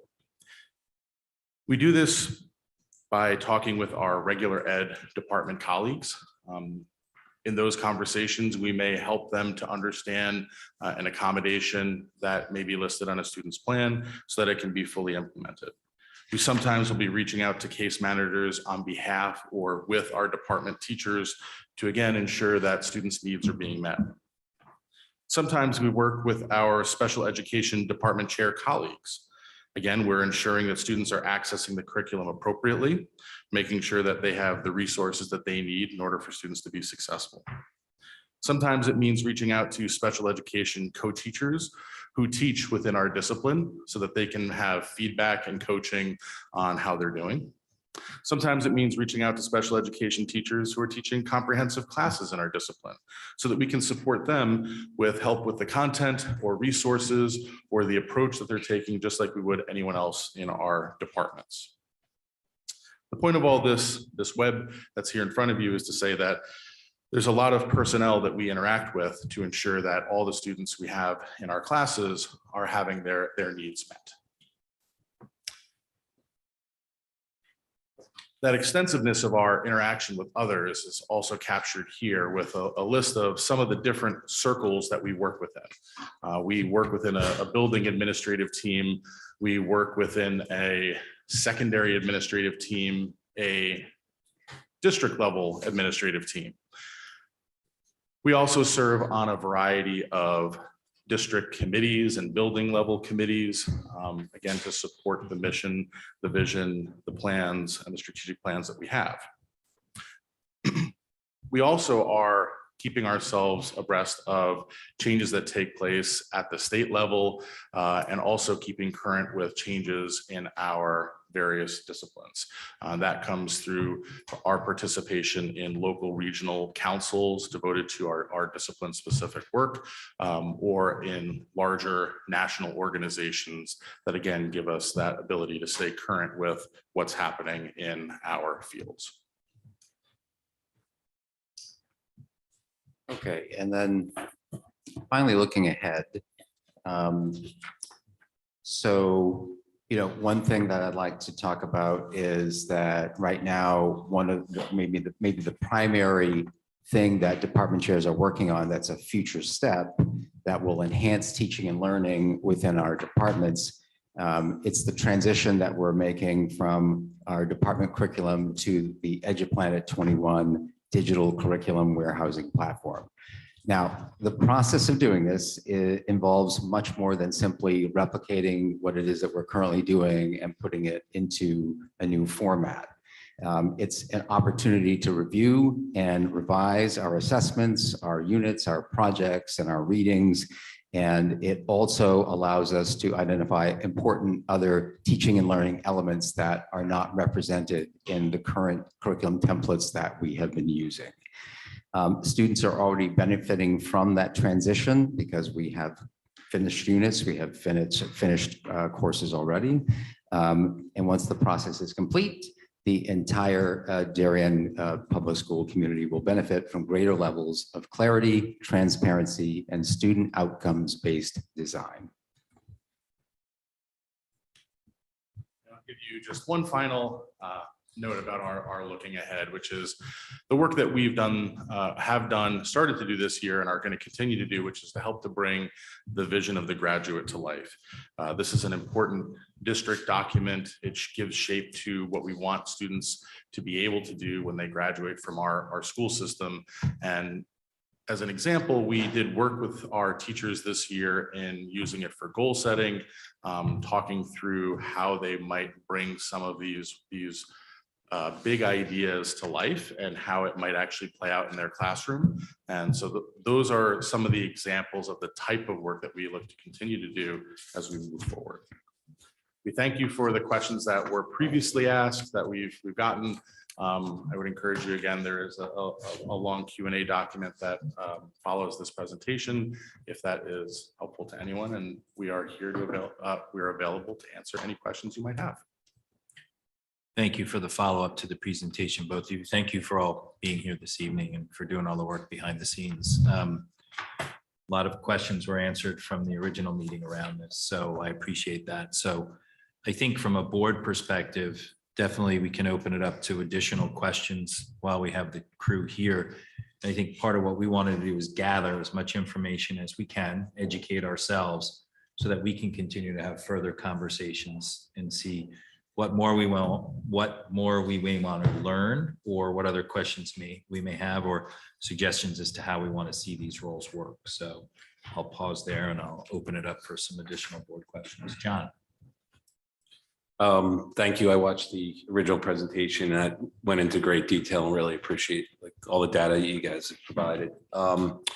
You know, I look at the student enrollment chart and it brought me back to a question I think Mr. Brown asked during this budget season regarding number of administrators past the administrator count. So if we do further this discussion into the summer, you know, one of the things I'd like to see is a chart that kind of mirrors the time frame and the number of administrators that the district has throughout the student enrollment graph.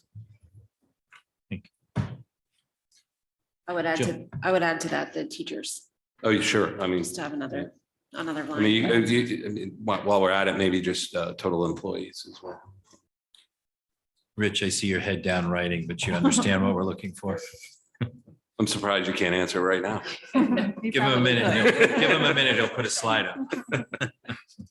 Thank you. I appreciate that. Good. Sarah. Thank you all for, I mean, the Q&A is wonderful. I think it answers a lot of questions. I just want a quick question about question number 25 is how you can be more effective, right? Like our role is to figure out, are all these positions that we have being used properly? Are they being used in the best way possible? You know, you mentioned the scheduling aspects of how any changing in scheduling would make you more effective and make the role more effective. I don't know if we can answer this right now, but where do we stand in the potential change in the middle school schedule? When could we expect that could happen? I don't know that that's your answer, but. So as far as making our roles more effective, I think we would all agree that more time with our colleagues in the building during the school day would be great. And in particular at the middle school is looking to make a change to the schedule. As we know, I am just so happen to be on the scheduling committee at the middle school, but we are not yet ready to make a recommendation. And I'm not going to steal Dr. Dahlstrom's thunder on that one, but that is part of the conversation and how not just for department chairs, but just for the efficacy of the whole building and providing choice for students.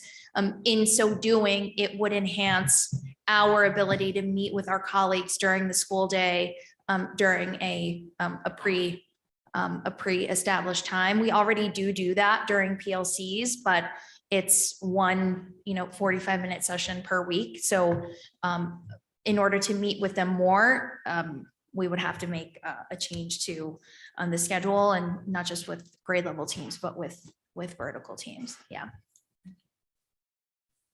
Good. Katie. Thank you. Just following up on that in terms of the effectiveness of the role and really just compliance, were all of the evaluations and observations completed this year, even with the scheduling challenges? Were we able to get 100% compliance in evaluating all teachers? I mean, I can only speak for the caseload that we have been given, but to my knowledge, in my department, all teachers have been seen the requisite number of times. Yes. Julie. Thank you. Thank you all. And I'll make a plug again. There's a tremendous amount of good information, both in the curriculum committee meeting of a month or so ago, and this extra document that makes fine reading.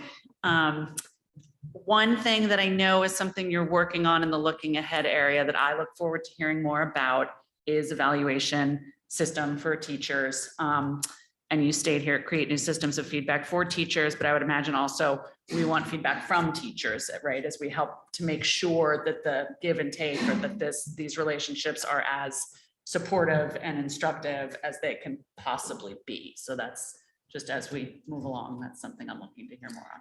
And you know, the department chairs are well represented on the PDET committee, which is charged with the task of taking whatever the state is going to pass down to us and making it into our teacher evaluation system here in the district. So, Jill.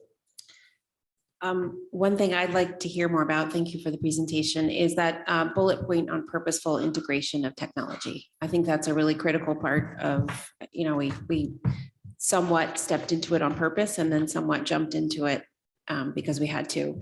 So I would really love to understand better how you guys liaise with central office staff, your building administration, where you get your thoughts and sort of how you see the department chair role, taking a leadership role in that purposeful integration. I have a question about the special education department chairs. I'd love to understand if those roles, if you really have sort of 7 comparable roles, or if you have 5 department chair roles and then 2 that are really function differently. I'm not sure. We have seen them in different contexts. So that's my first question. Do we really have 7 comparable roles, or do we have, are they slightly different? And then I'm also curious about how, again, from a sort of a planning and frameworking perspective, special education gets integrated with general education. I'm specifically looking at, you know, you have UBD, and then how does that, for example, align with UDL or Universal Design for Learning? How are we making those connections and ensuring that the frameworks actually work together in an effective way? And that we are doing that work from a framework perspective. So I'd like to hear more about those things, please. Now or follow Well, if there are answers now, I'd certainly accept them, but I'm also happy for follow-up. Sure. Probably. Shirley, or anyone you want to add to it, but it sounds like some follow-up is in order. I Keith did a fine job on explaining, but perhaps both things are true. I can add a little bit of color to now, and then we can certainly follow up with it. I think the difference between the 2 chairpersons for special education role, one in middle school and high school, is that it's not a content-driven area. They support access to the curriculum in the other domains.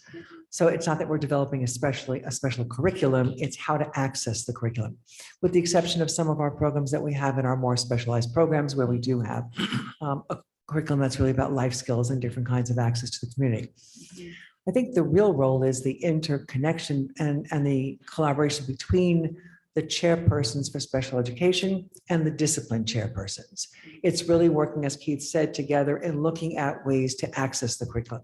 So it might be with technology, it might be with Learning Ally, it might be with books on tape, it might be with just universal design and looking at how we structure those lessons and look at them perhaps in a more scaffolding way, or breaking it down into different segments that are much more manageable for learning differences.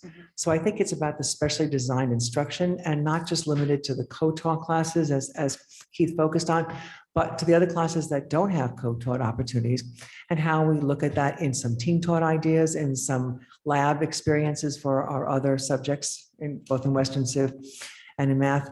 And I think it's that collaboration. That's the difference. It's taking the specially designed instruction into the disciplines and the artifacts that we use for it and the strategies and methodologies. And I think just to add to that, I think some of what you're describing is probably programmatic level work, where you might be looking at a comprehensive solution for a cohort of students, or you might be looking at a co-taught class. But there's also individual work, and we've got some differences in how the department chairs end up having to liaise, because, for example, there is no special education in Spanish. You just go into a general education environment, or in foreign language, excuse me, and you take it. So it would be helpful to understand some differences in how that looks and works between the disciplines. And I think we can do that at the next conversation, because there are specific working with Christina and working with the World Language Department of how we do it with accommodations and, again, or with different artifacts of opportunities for students. So we can certainly give more examples of that and more understanding of it. Thank you. You also asked some other questions. One was about technology, and some of them we can easily address right now if you'd like, or we can do follow-ups. But, you know, I mentioned EduPlanet 21 and the work that we're doing there. Just, you know, one of the interesting things about it is it's not just sort of national, state standards that are specific to our individual disciplines, but there are other standards that we're becoming more familiar with and teachers are encountering through that process. And one of them is technology standards.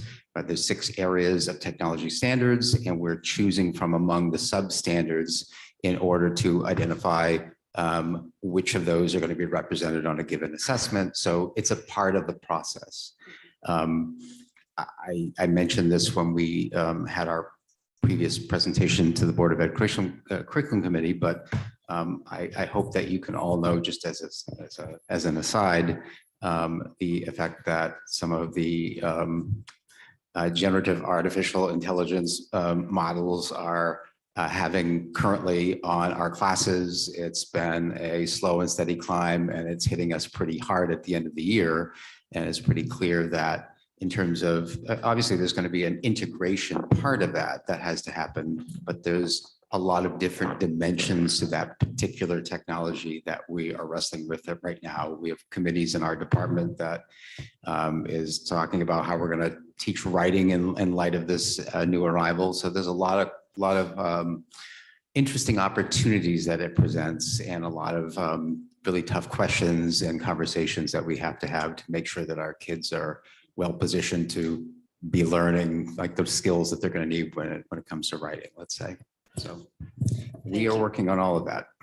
And I think that in and of itself, I think we would love to hear more about, because that starts to change the frameworks that we're using to design instruction, right? So, but that's probably not this specific discussion.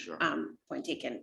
That said, that's helpful to hear, but I would love to know more about, because there's the different layers, right? There's the way that technology comes and influences us, but there's the technology that we put into the classroom and why we put it there, and how that's a part of your evaluation, and how it's a part of your design when you come back, please. Dave. It's kind of following up on that point that Jill raised with the new EduPlanet 21.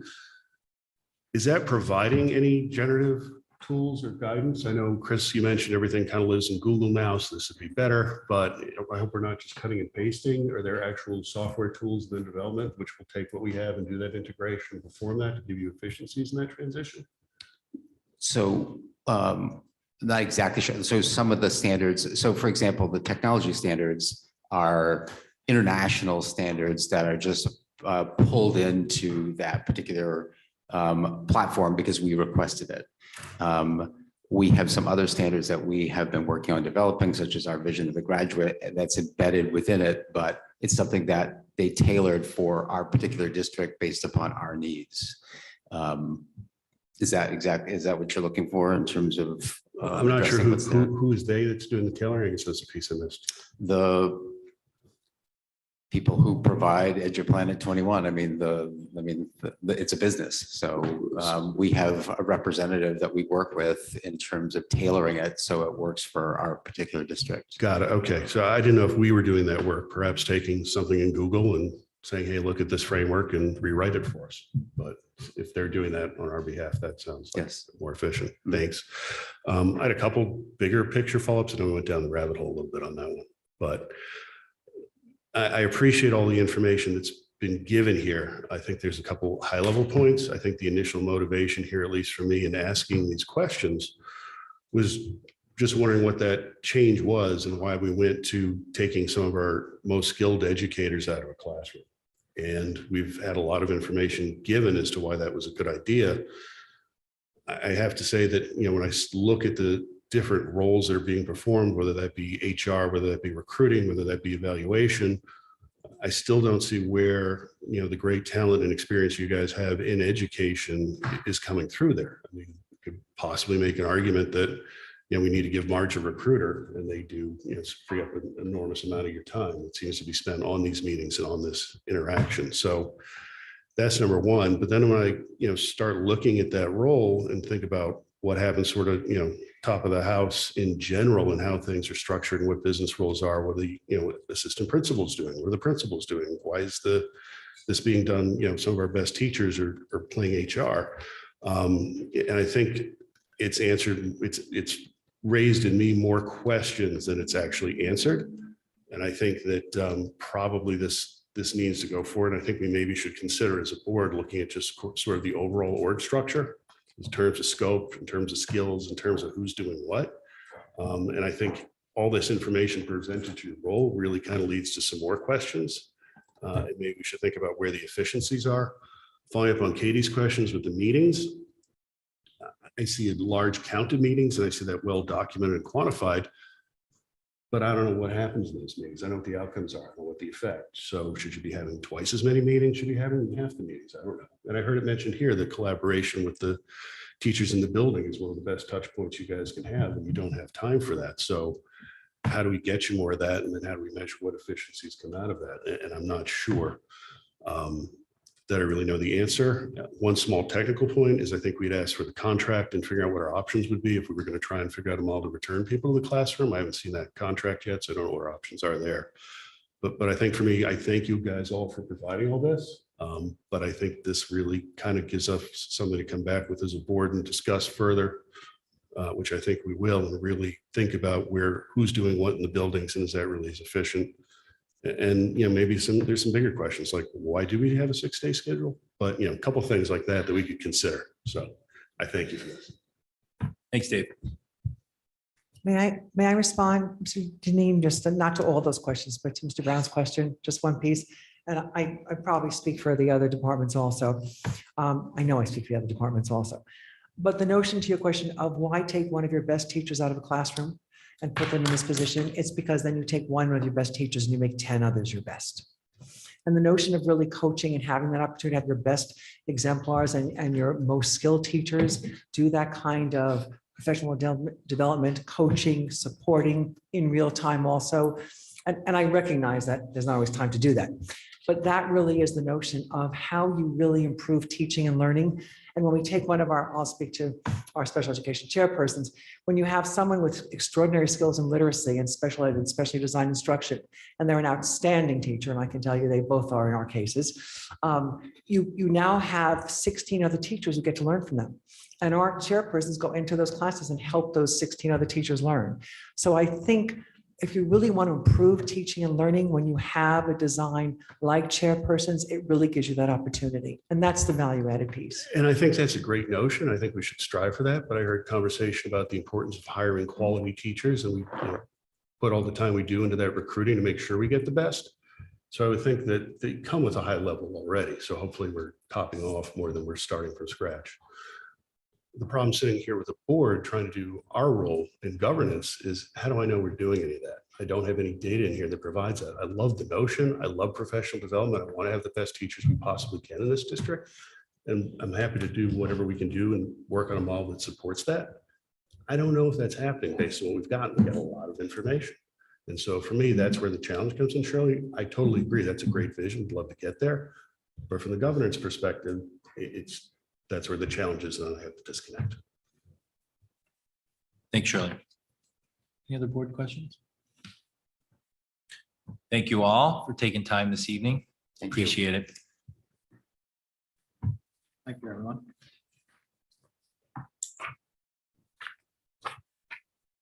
We'll move on to presentation and discussion on diversity, equity, inclusion, DEI recommendations. Dr. Tranberg.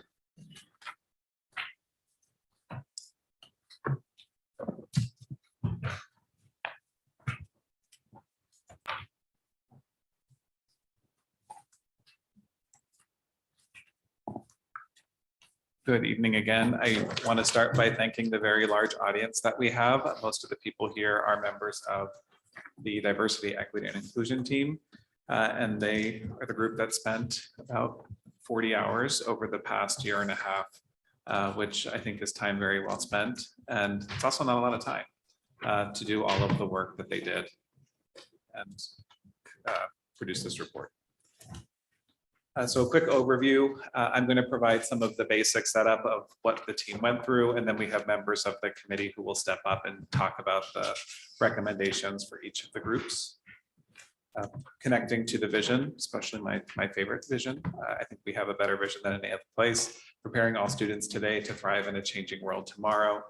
We did hear, and it's also included in the report, about a change.org petition back in 2020 that had over 2,000 signatures of current and former students really charging the board, the admins, and the teachers to prepare them more in the area of diversity, equity, and inclusion.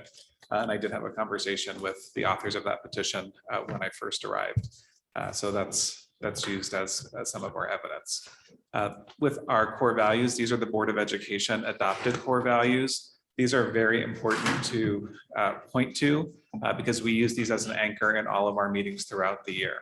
As you are well aware, the words diversity, equity, and inclusion have become rather divisive in our world. So it's important that we go back to what do we actually mean according to how we defined it. So when we say equity, we mean advocating for and advancing opportunities and outcomes for all. And diversity and inclusion is creating a community that welcomes and embraces the full range of human differences. There are other definitions, but when we talk about our diversity, equity, and inclusion team, this is what we mean. This is a common graphic or version of it. Specifically equality, and I hate saying versus equity, but that's pretty much what the discourse has been. This shows as a picture, it's certainly an oversimplification of it, but it tells the story of equality is giving all students the same thing, despite what their needs are. And equity shows making appropriate accommodations to give others what they need in order to be successful. So that is the anchor of our definition as well. We spent a lot of time focusing on the power of words, clarity of words, and words matter. So the equity statement took several months, and that came from our own work that we were doing, looking at our guiding documents as a district, looking at equity statements from major companies, because most companies have one now. And we took a best of and went through many iterations until we arrived and largely agreed at this equity statement. And while I'm saying largely agree, I do want to be clear that this report does reflect the recommendations of most of the people that were on the team. And I think many of the bodies in the room are supporting that, but definitely not all. And the reason I'm mentioning that now is when we think about how did this all start and how did we bring the people together of students, teachers, parents, Board of Education members, community members. There was a request by the board to make sure we are welcoming people who are divergent of thought. And we did that with the one request in the memo that I sent, where they expressed when they had to respond and express their interest. It read, we do ask that interested participants commit to realizing the district mission and vision and share the core beliefs articulated in the strategic plan. While there is always space for our strategic planning document to evolve, it is our current roadmap as we launch this important work. And that's before we got started in January of 2022. The other thing we did in the beginning was spend time on our team agreement. So if you've been part of a group, sometimes they have norms. We didn't want to go the norms route, but we did want to make sure we were tapping into what are the assets or the gifts or the talents that people bring to the room, and what do you need in order to be a successful and positive contributor to the group. And as a result, we came up with this team agreement. And so between our mission, vision, core values, equity statement, and team agreement, because clearly we love language and education, that's how we opened our meetings to make sure we were level setting for what the work was about. And also anchoring us was the strategic plan. Forming the DEI team was specifically a strategy that came from goal 2. And it was, as I included in the conclusion of this report, a year 1 and year 2 strategy. So we are finishing up year 2. And so there will be decisions to be made by the board as to how we'd like to move forward. And I've certainly made some recommendations with the team at the end. The overall charge, highlighted the verbs because I love the verbs, but we were developing our own capacity in order to do the work. So one of the challenges when you're bringing a team together of educators and students and parents, they're all looking at the same information, but they have a very different point of entry as to what it means. And one specific area is looking at data. So there are some educators that look at data constantly and can make some conclusions in a second. There are other people that were looking at disaggregated data sets for the first time. So it took a lot of time and understanding and conversation in order to make sense of what we were actually looking at. So this was our basic improvement process. And the one thing we had to do was identify the improvement areas. So it goes back to, well, why are we even doing this in the first place? So it's being in the strategic plan isn't the best reason. It's like, well, why was it in the strategic plan? So you do some time working to uncover that. And the building capacity for change is really building the capacity of the members of the people that are in the group. And so we spent a lot of time having conversations about challenging topics. And there was homework in between meetings. So every member of the team had to form a network. And with their network, they had a task, an assignment to go through and practice having a conversation related to a DEI topic. As time went on, we practiced different frameworks of how do you have challenging and difficult conversations, most specifically about how do you stand up when you feel that there's an injustice for someone else. So when you're in an uncomfortable situation, what does it take for you to stand up and support someone else who might seem like they're a victim in the moment? Whether or not they are, you need to make that decision. And we've worked a lot on, well, what's your go-to line? If you're going to say something and not want to interfere, because it's not always a safe thing to interfere with what's going on, what can you say just to let someone else know that what that person just said is not okay? And that was the point of entry into how do you build capacity for others? And then the data dive, which was the least favorite part of some people in the group, and maybe the favorite part of some people in the group. Looking at data is challenging, and looking at DEI data with a demographic like Darien can be even more challenging. So when you look through our data sets, there were times that the N was so small, the number of students in a population, that you really couldn't draw a conclusion that was a strong quantitative data point. So when that happened, we looked more longitudinally. So we would have an appropriate number of students. Typically you have to have, is this happening for 20 students that fit in this demographic? Then it's solid enough that you can make a recommendation. And also, does it align with the national data trends? That's another point that we used. If it did, then we felt like we could use that as a reasonable point of data. If we couldn't do that, we didn't include it. And there are plenty of times when the number of students was less than 10. And when it was less than 10, we actually didn't look at it at all because it could become identifiable data. So that's our basic approach to how we looked at the data. Just because there was a question of could the recommendations be more data rich?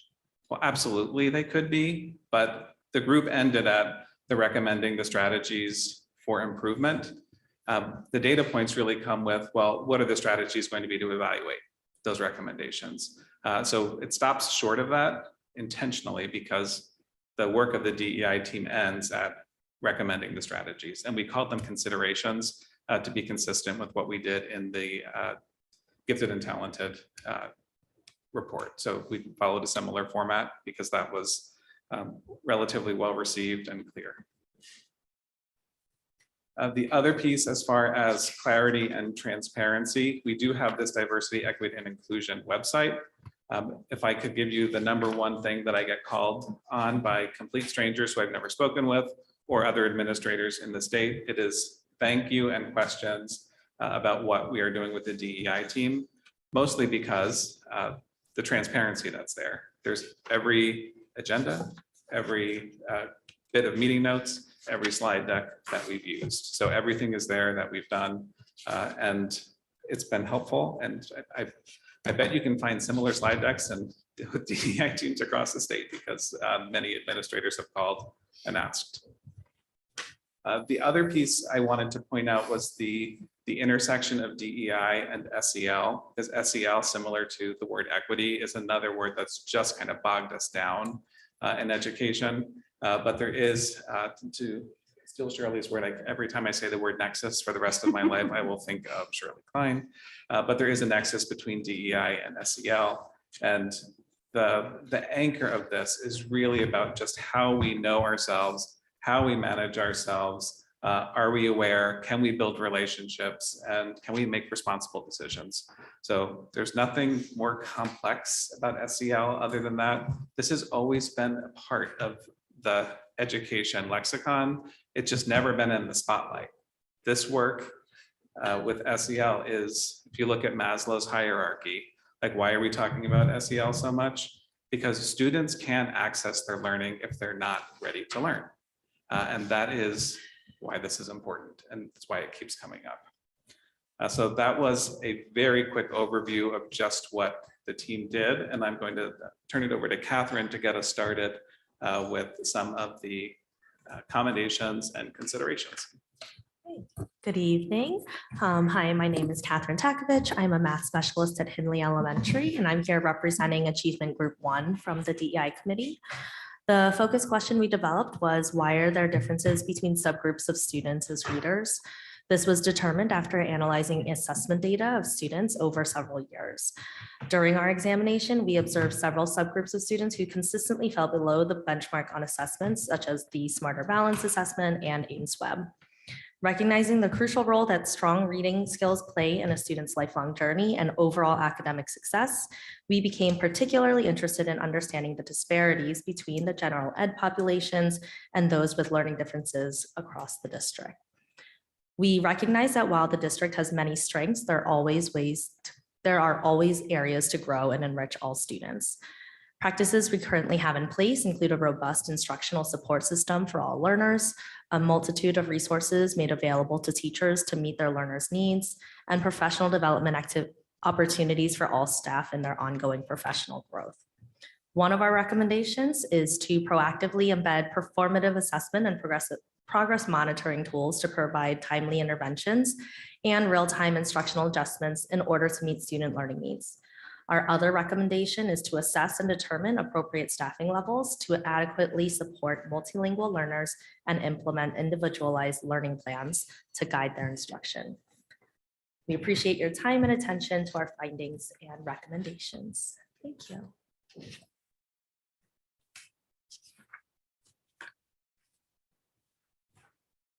Hi, everyone. For those I haven't met yet, I'm Katie Rest, the interim assistant principal at Royal for special education. I'll be representing Achievement Group 2 for tonight. Our group analyzed Smarter Balance data and noticed that students who receive special education and related services have scores that fall below that of their peers. We discussed how growth is captured in addition to performance and how we wanted to think about what was either helping or impeding student success, as well as ways we can further support. At several points, we took a step back and wanted to balance achievement data with the testimonies and statements that students have shared and focus not only on academic achievement, but also students' positive sense of self and social emotional wellness. This is what led us to our focus question of how may we support students of all abilities and learning differences in developing a positive sense of self, foster social and emotional wellness, and demonstrate academic excellence in a highly competitive environment. A highlighted strength we wanted to point out is our robust SRBI process, one which I've seen evolve over my 7 years here. We also wanted to highlight the district's concerted efforts and prioritization of student health and wellness. Areas we'd like to consider are analyzation of additional data, including student activities, as well as district climate level survey data. This will help us highlight strengths and areas for improvement.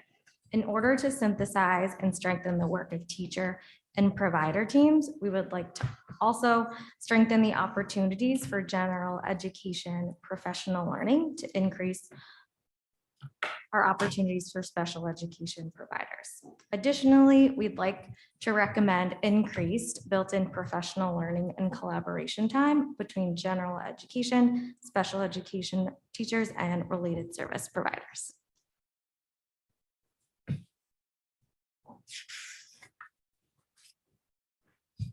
Hello, my name is Sarah Brown, and I'm a parent of a rising 11th grade student at DHS, and I serve on the Special Education Parent Advisory Committee, and I'm the Achievement 3 representative. So our focus question is, how can we learn more from strong achievement data to support the success of all students? Based on the achievement data that our group reviewed, we decided not to use a deficit approach to understand reasons behind achievement gaps between populations of students. Instead, we examined students' assets to understand how we can learn from what is going well by identifying bright spots and replicating good practices wherever possible. And so our recommendations are to convene an alumni focus group of students and/or surveys to collect feedback from recent graduates, to iterate on and improve upon school experience for future students. We'd also recommend developing communications and presentations to educate students and families around a portfolio development that is tied to the vision of the graduate.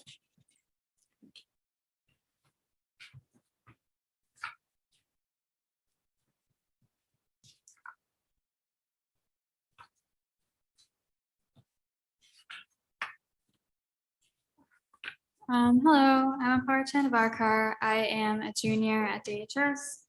I'm here to represent the climate subgroup.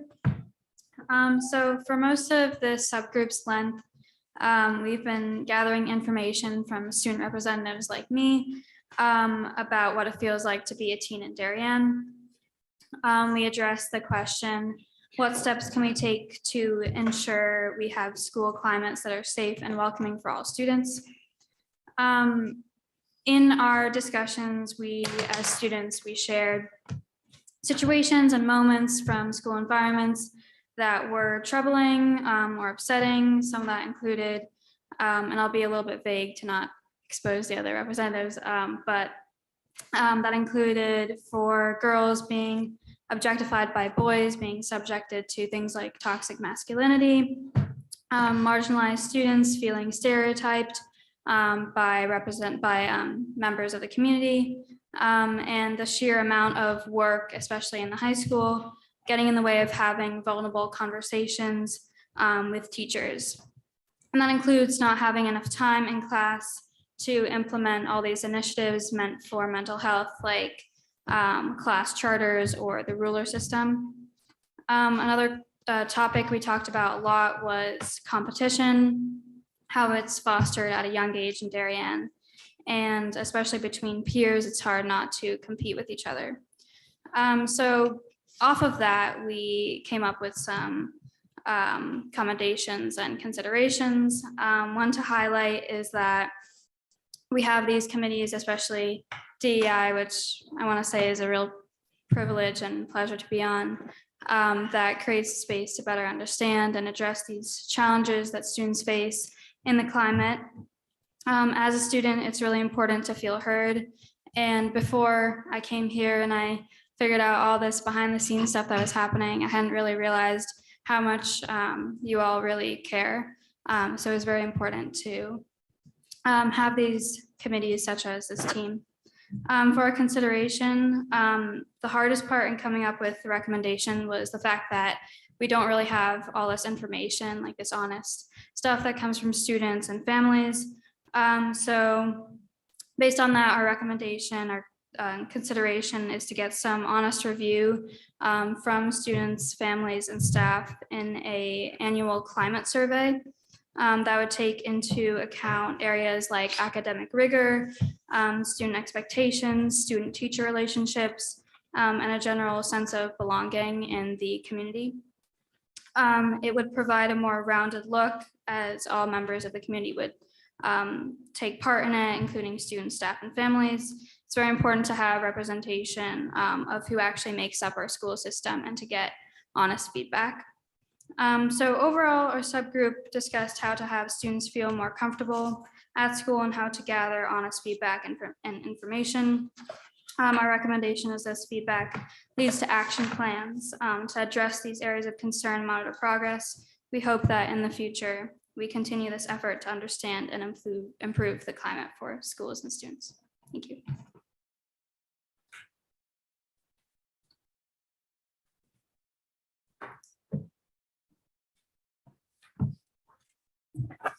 Hi, I'm Colleen Thompson, K-12 Director of Music. The question that the program participation group explored is, why are there racial disparities between groups of students who are identified for special education services and those identified as gifted? We examined the process for how the district screens for gifted identification. We also examined the makeup of students who are identified as gifted at DPS and those who receive special education services. We learned that there are currently no Black students or multilingual learners in the DPS gifted program. We also learned that Black students in DPS are overrepresented in special education. As this data represents a relatively small subset of students, we examined the data historically and determined that the data was similar in previous years. Based on this information, the program participation group made the following commendations and considerations.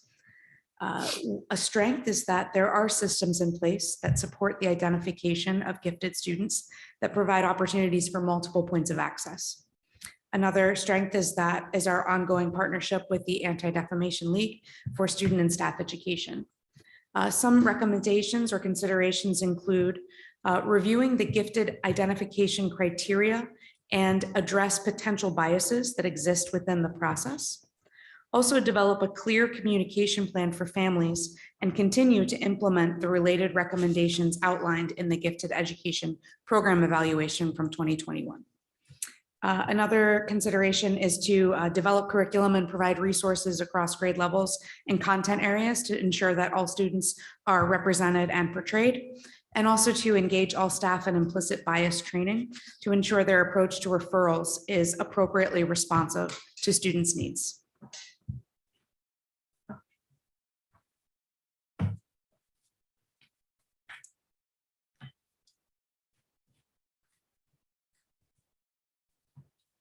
Good evening.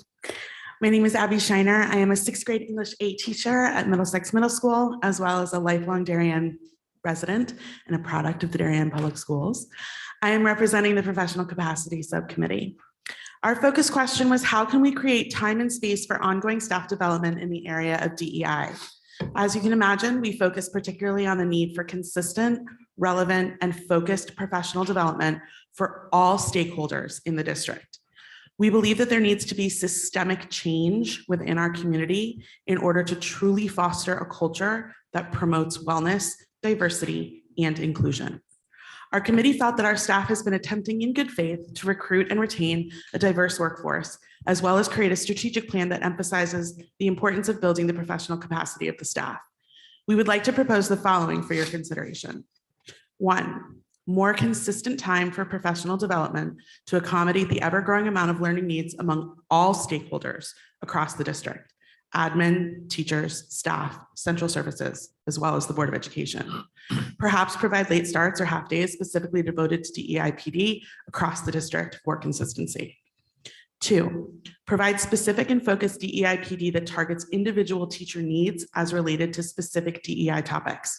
This could be an opportunity to tap into the expertise of educators in the district who currently have more training and expertise. We, as a community, need the appropriate knowledge to best be able to help our students in their ever-changing and developing world. Thank you. So of course, the challenge is there are so many recommendations that came with this report. And this is the pared down version of where the group started over about 2 months of just getting it down to trying to get to 3 per area at the most. So the next level of work is, I mean, that this is simply said, is to adopt, implement, and monitor, right? But there's so much more that goes with it because there needs to be some decisions, I would guess, on the part of the administration of where do these things fit in school improvement plans, department improvement plans, because that's where the work is going to happen.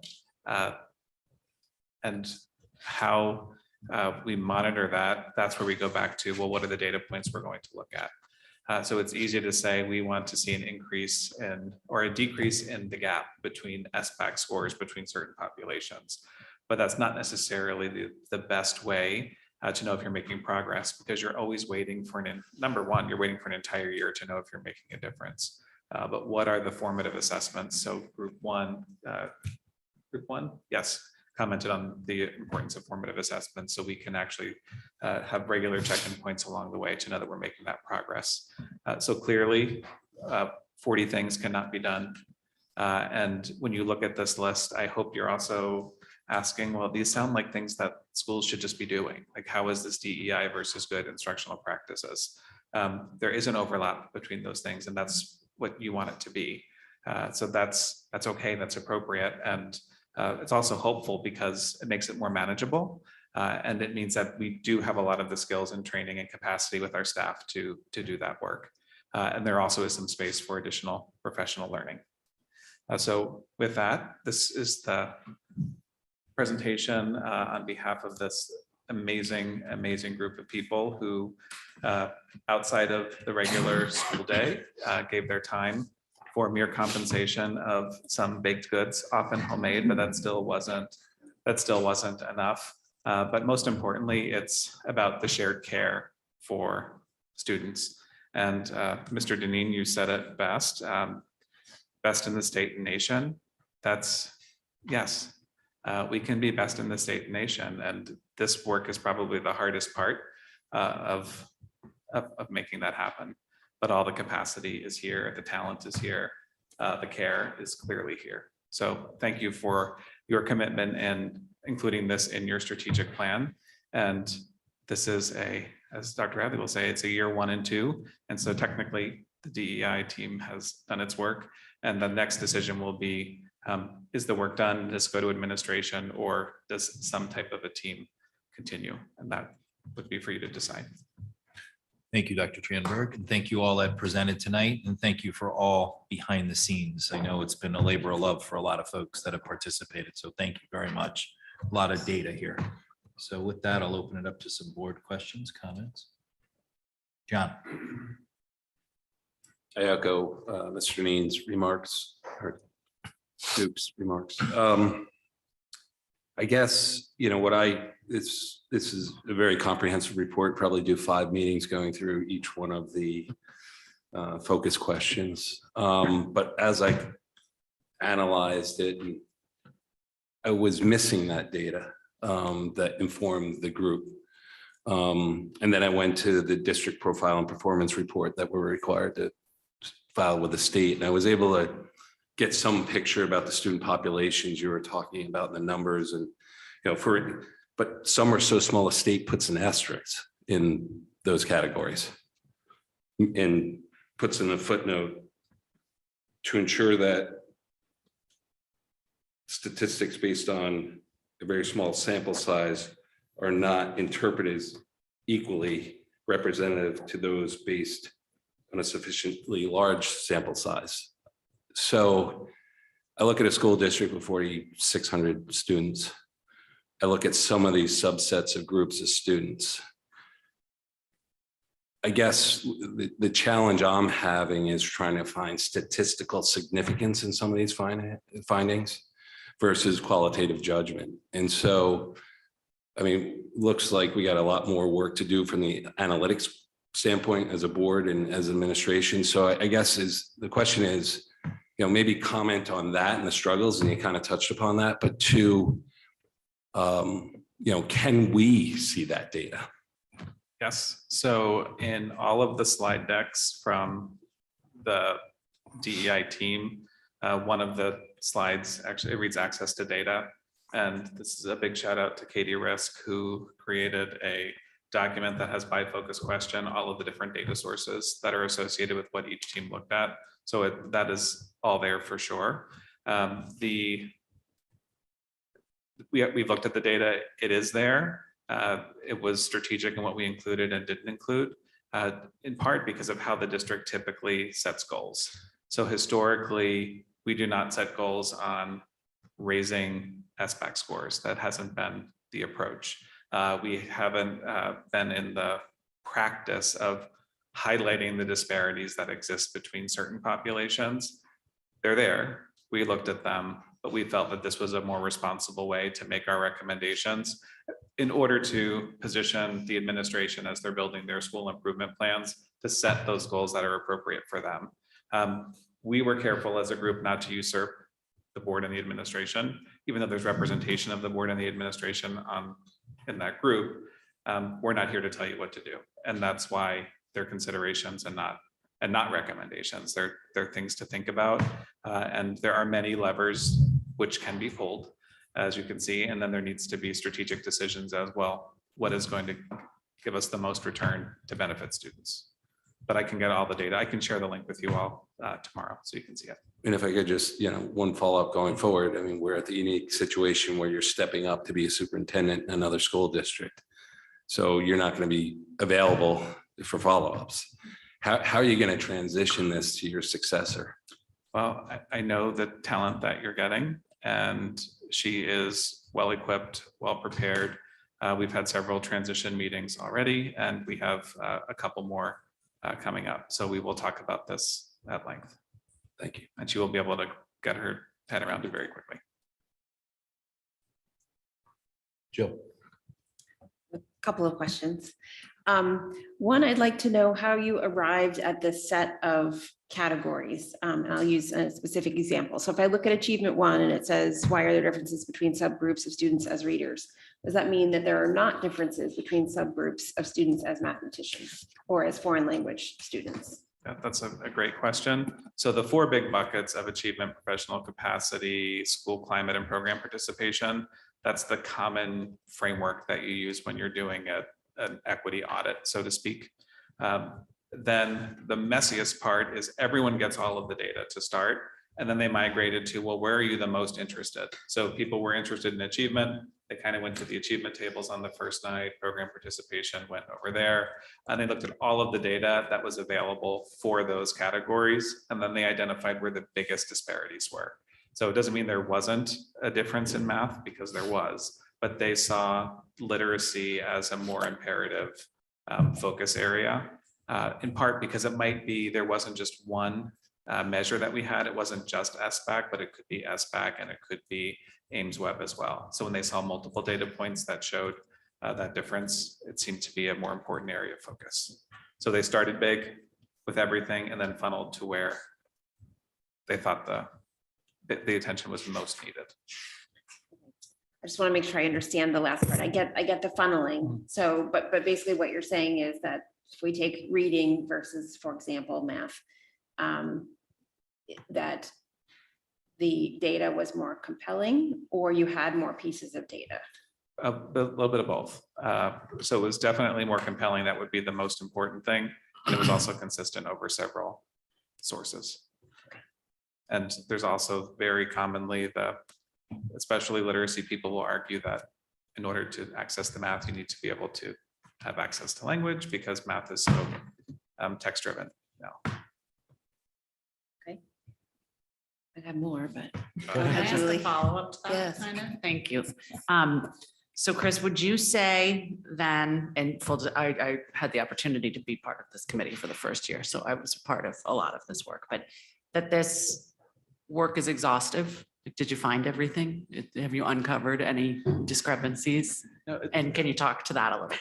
Well, it's the importance of a cycle.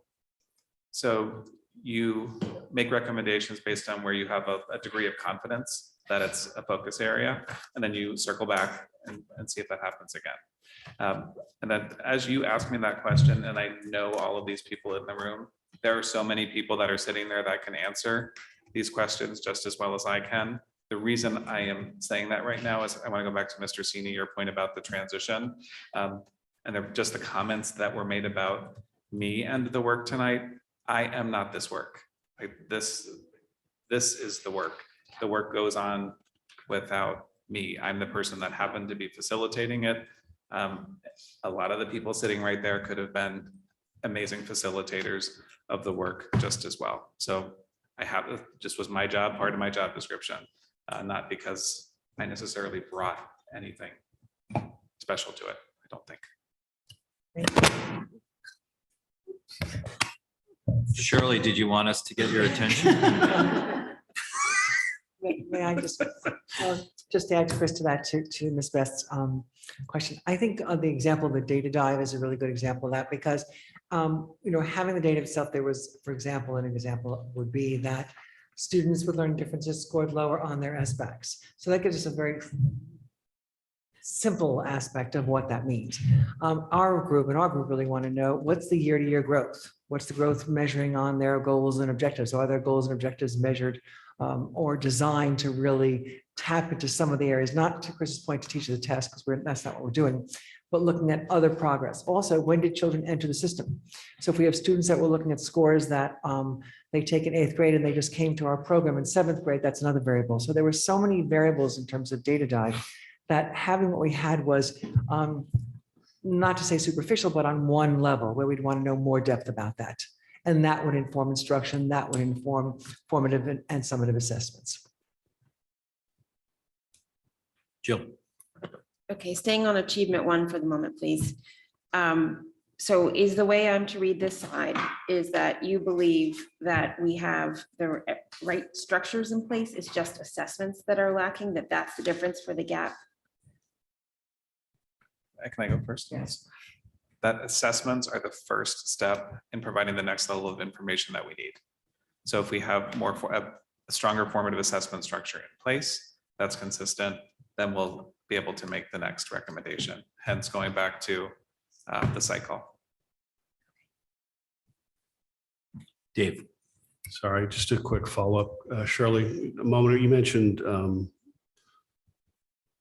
being able to keep tabs and measure, and the idea of not just teaching to a test and having simple metrics. How do you control for that the content of education doesn't vary year over year, so you can measure over a timeline what's actually being conveyed versus just looking at, say, test scores, where if you were to simplify the content of the curriculum, then presumably every score would rise. So how do you control for making sure what's actually provided there?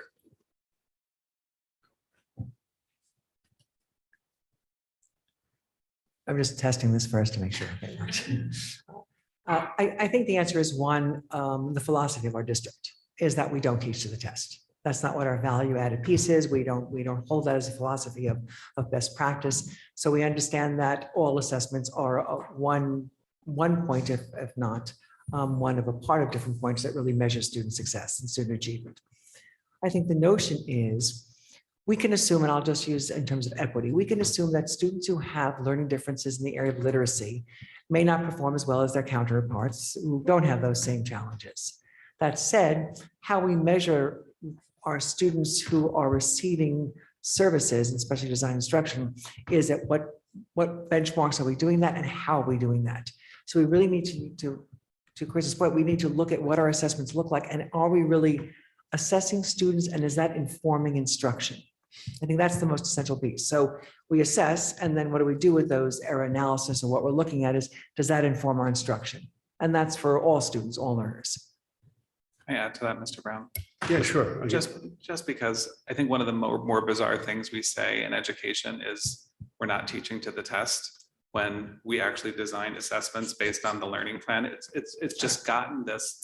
So it's just a weird dichotomy of teaching to the test sounds like this bad thing because it really speaks to preparing students for high stakes testing. And that's where that language came from. But all of the time we're thinking about when we design a lesson, design a unit, what do we want students to be able to know? And the first thing that we kind of do is say, well, how are we going to ask students to show their learning? So the entire plan, the entire path we go through a unit of study is guiding those students to show mastery of that learning. No, So that was the it's- 3-step process we saw. earlier. Exactly. Yeah. So it's just. I didn't see the 4-step to loop it back, but may just been out of that slide. I guess I wasn't really challenging Shirley that like we're slouching off for teaching to the test. It was really more of a probably going down the rabbit hole a little bit. But when you look at that information from an education perspective, how do you control that over X number of years, if all of a sudden everyone in the district is getting A's, did everyone really get better, or did we just not challenge them? And so how do you control for the content of curriculum to make sure that stays constant? And I was just following up on that, and maybe that's a different discussion, but it's really just trying to understand how that's measured. Well, one, Mr. Brown, one's really based on criteria reference test where everybody could get an A. And one's based on a norm reference test where there are going to be people who, by definition of a norm reference test, or for one better term, fail or be below the 50th percentile or otherwise. So there's nothing wrong with criteria reference tests in terms of we're delivering a curriculum, are we executing on that curriculum? And whether 90% of the kids do that, or whether it's 70%, they could all, for want of a better term, pass or exhibit the proficiencies in those areas. Thank you. Can I ask a question, actually? Just, I've obviously read this and so on and so forth, I'll make a comment later, but just on, only because our kids can excel in every aspect that they can, right? So participation rate, sometimes I would think of our students participating in clubs, activities, represented in athletics and engaged in that capacity. It's silent on that. I think I know why. Right? It's not a lead-in question to you, but I think I know why you focus on this, but I just want to throw it on the table a wee bit. Why did that not come out as anything around participation, either as a commendation, because I kind of think it is a wee bit that our students are so engaged in all these activities. I don't know who wants to answer that, but I'll start this one, then turn it over. I think Katie Risk actually spoke to it in our subgroup also, that part of what we were looking at is that involvement in other curricular activities, looking at social emotional learning and other aspects of achievement for students. It did come up in our subgroup. Your hypothesis of there is a high level of participation. Most students tend to participate in at least one sport or one club or activity. That could easily have been a recommendation. We just didn't track it with a clear data point. A wise recommendation. Can I follow up on that one? I mean, did you look outside of, district extracurriculars? I mean, we have post 53, right? Yeah. Somebody might not do sport because the number of hours is enormous in terms of what they have to do, or scouting, an Eagle Scout, another example of the tremendous amount of involvement that might not get picked up by the data. Yeah, we didn't do that just because there's a theory that most students in Darien participate in an activity. So in order to do that, we'd have to survey all the students, and we survey all the students, and we weren't confident that we were going to find out there's this whole group of students that don't have a thing. And so that could be a worthwhile activity in the future, but. Which is something we did want to ponder Yes. in our group. I'm sorry, it's something you. We do want to ponder in our group, or whatever the format will be. Yeah, I want to talk about program participation. I'd like to start where you are. What are the lenses through which we looked at program participation? And specifically, did we look at extracurricular with any sort of identifying characteristics? So for example, anything demographic, anything in terms of ability? Did we even do that review? We didn't have a strong enough mechanism we'd have to collect the data as step one. Okay, so we didn't look at it. Okay. Again, in terms of prioritizing what we looked at in program participation, did we look at specifically for our students with needs, their participation in things like foreign language or electives and other areas where we know they are typically underrepresented? We did, that was part of the initial, when we had all of the data that was looked at, yes. Okay. And access to honors classes, AP classes. Yeah. And there's nothing here because it wasn't a high enough priority, or? Yes. Okay. And there were many priorities. So when you see the data, you'll like, okay, there's lots of things to do. But if you think about how many recommendations we had just based on these 6, you can go for a long time. Okay, so let's use that example. What makes what's here a higher priority than that? Again, I know I'm asking the same question with math and reading, but. Part of it was what was going to impact the largest number of students. Okay. Okay. Sarah? That was building on that. So there's a tremendous amount of information in this report, and I thank you all for participating in this. I think it's a worthwhile endeavor, but now we have this huge chunk of work, And how do we prioritize going forward? What's looking forward? What do we do? I mean, how do we move this forward? Is it the administration going to come back with suggestions? Are we going to come? Is this going to be in our board goals? You know, how do we move this work forward that has been identified? And how do we prioritize where to start? That is a very fair question, and it's been on my mind. So one of the things we wanted to do was to meet this deadline. And these people sitting here, I just want to say to you, thank you so much for staying the course. There's so much flying around the periphery of these discussions. It's extremely difficult. Thank you to the board members for empowering the group to do the work. I think for our young people who are here and who are not here, they see that this group is going forward and making recommendations on their behalf and being their voice on their behalf. Thank you specifically to our children and students who are on this committee. I couldn't be more prouder of the work that you've done and the recommendations that you've brought forward. I would say just we met this deadline. And meeting this deadline, which is right at the end of the year, and you may say, well, you chose a deadline. Well, yes, but I tried to make sure it was completed for this year. First of all, the administrative team hasn't completely reviewed this either. So we need a wee bit of time administratively to reflect on these same recommendations. I've been involved at some level the whole way through this, right? But at the same time, my principals haven't, the whole team.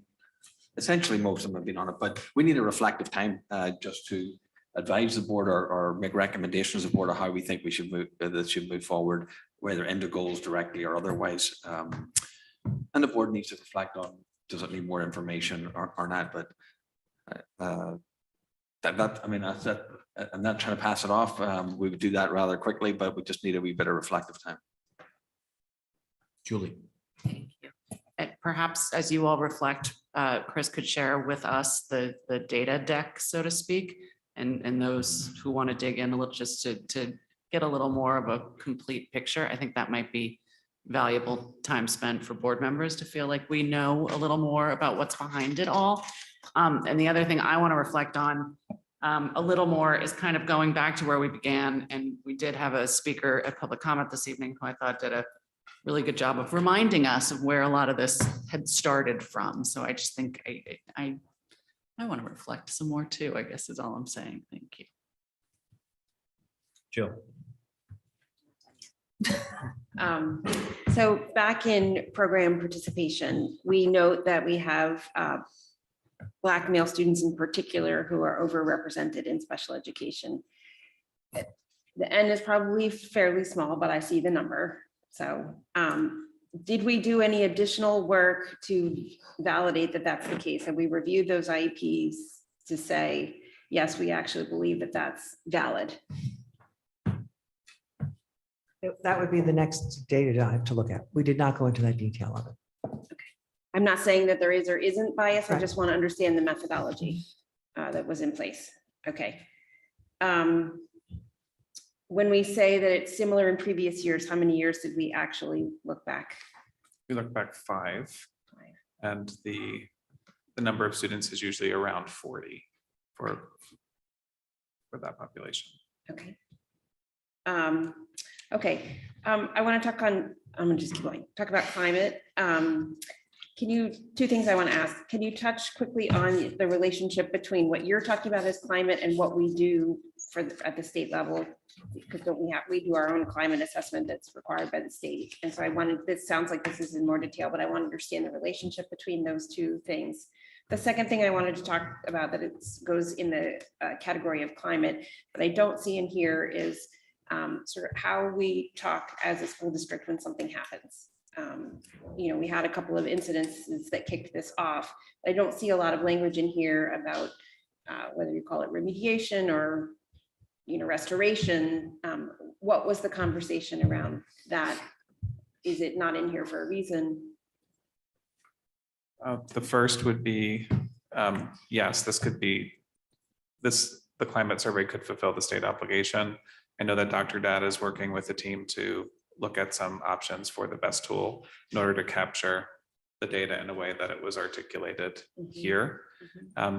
To the other question, I don't believe, because I couldn't be in 6 places at once, that was not at the center of the conversation.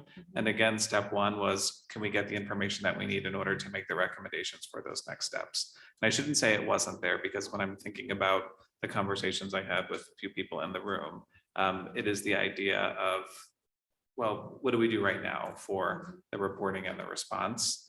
That was not, it just didn't work its way in because of what was prioritized in. Mhm. Thank you.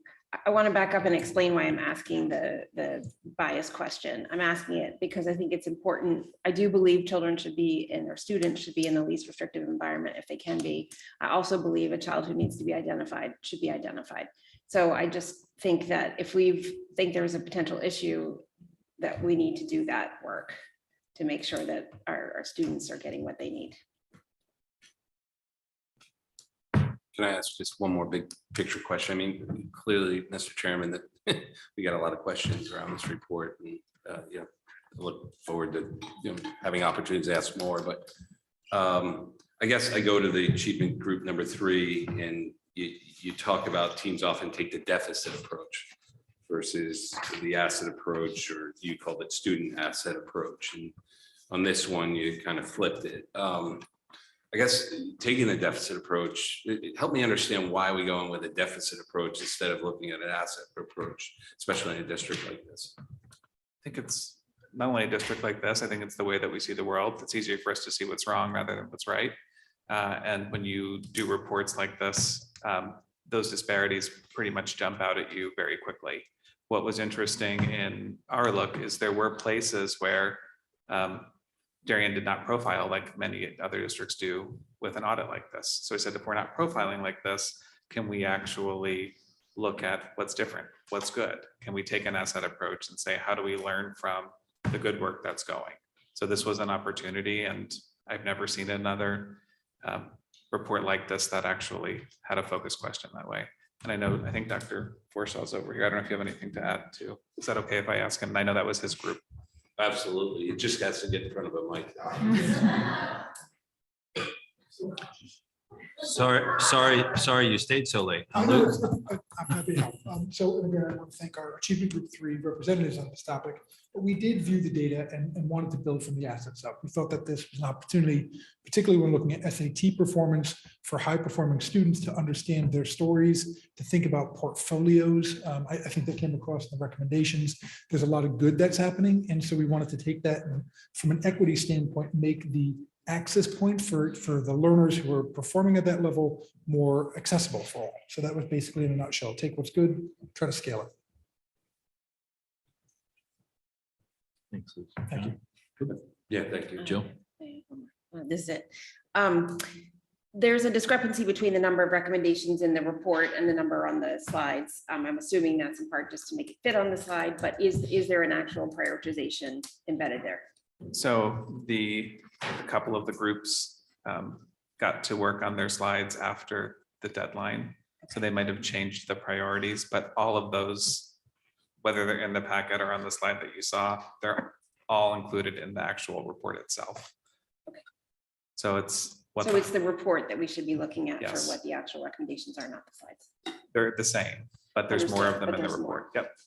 But they're not recommendations. But are these, Considerations. but are these just That's important. Yes, it is. just to be Thank you. clear, is this the higher for each of the groups? Is this the priority considerations? Everything that made it into the report was prioritized from a list that was much longer than Yes. what was included. No, but I'm saying on the slide deck, like the slide deck we have, are Yes. those considerations the prioritized considerations from the report? We call them highlights, but I guess you can call them priorities. Okay. But now I guess, Dr. Alley, to that question is when you and the rest of your team go through this, those priorities may change. Well, I don't think we're going to go out and completely left field from it, but if we had questions from it and had follow-up questions or issues we had to pursue, then we would do that.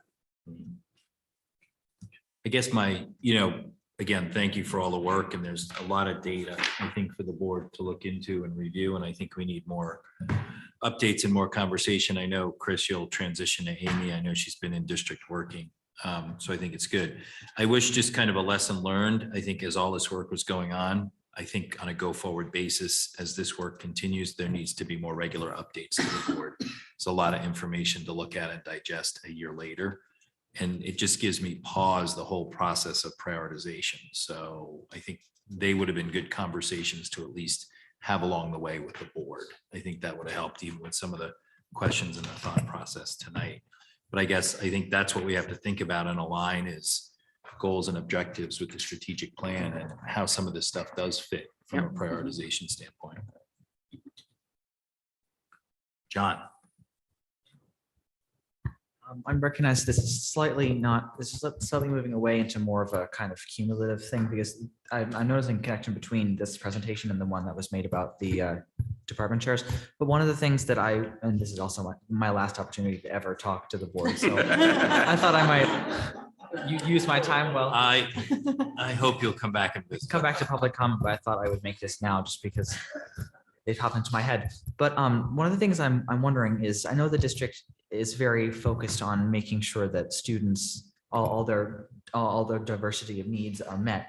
But when we look at teachers and how their different teaching styles are being considered, it does seem as though, and I'm looking at this in two different categories, both from this meeting and also from what I've experienced, because I do talk with lots of teachers at the school, that it does seem kind of like, or I guess my question would be, is the board, is it the board's opinion that, while students have, the breadth of student needs is trying to be met and facilitated, that different teaching styles should be kind of streamlined so that would kind of provide a unified approach to teaching all students? Because what I'm noticing, the reason I asked that is on the slide about professional capacity, one of the things that was proposed was providing, quote, focused and differentiated professional development, targeting teachers' individual needs to deeply explore different DEI topics. And when I read that, what I immediately think of is looking at different teachers' approaches to how they address certain DEI topics in their classroom settings and saying, I mean, by some, measurement, we think that you need to, work on this need, on this individual need. And so I'm wondering what that really means in terms of, evaluating a certain teaching style or a certain way that a teacher communicates with their students, and whether those, and whether there is some district identified objective way that a teacher should be addressing these DEI topics in their classes. And also, along the lines of talking about different ways that teachers teach, one of the things that anecdotally I've heard a lot about, and I failed to comment on this during the conversation about the department chairs, but one of the things I've heard is that when teachers have a meeting with a department chair who, for example, and this is one of the benefits of having a teacher, of having a department chair who once taught the subject and is still an active teacher in some regard, is that they can offer comments on a more subject basis, as opposed to having a school principal come in who is maybe a math teacher evaluating an English teacher, and there's a different level of analysis going on there. But one of the things that teachers have been saying, in kind of private conversations with me, because I stay after class because I'm interested, is if a certain teacher teaches in some way that the department chair would not recommend, or maybe that's just their personal preference of different things, what objective measures are in place to ensure that, for example, like a department chair's personal preference in teaching style, or I guess in any individual district employee at the higher level, at the administrative level, any personal preference is not being used as some objective measure of like the way a teacher should be teaching, or some kind of metric that they're supposed to achieve. Because I know that our teachers come from a very wide breadth of backgrounds, and since they're the ones interacting with our students, then maybe I don't know, maybe there should be some investigation into what that means. I'm not sure if you see what I mean. Yeah, Is that what you yeah. mean? It's a little more. So I feel like I feel like there's just a difference in the way the district is approaching students and and all of the different ways that they learn versus teachers and all the different ways that they want to and know how to and have been teaching.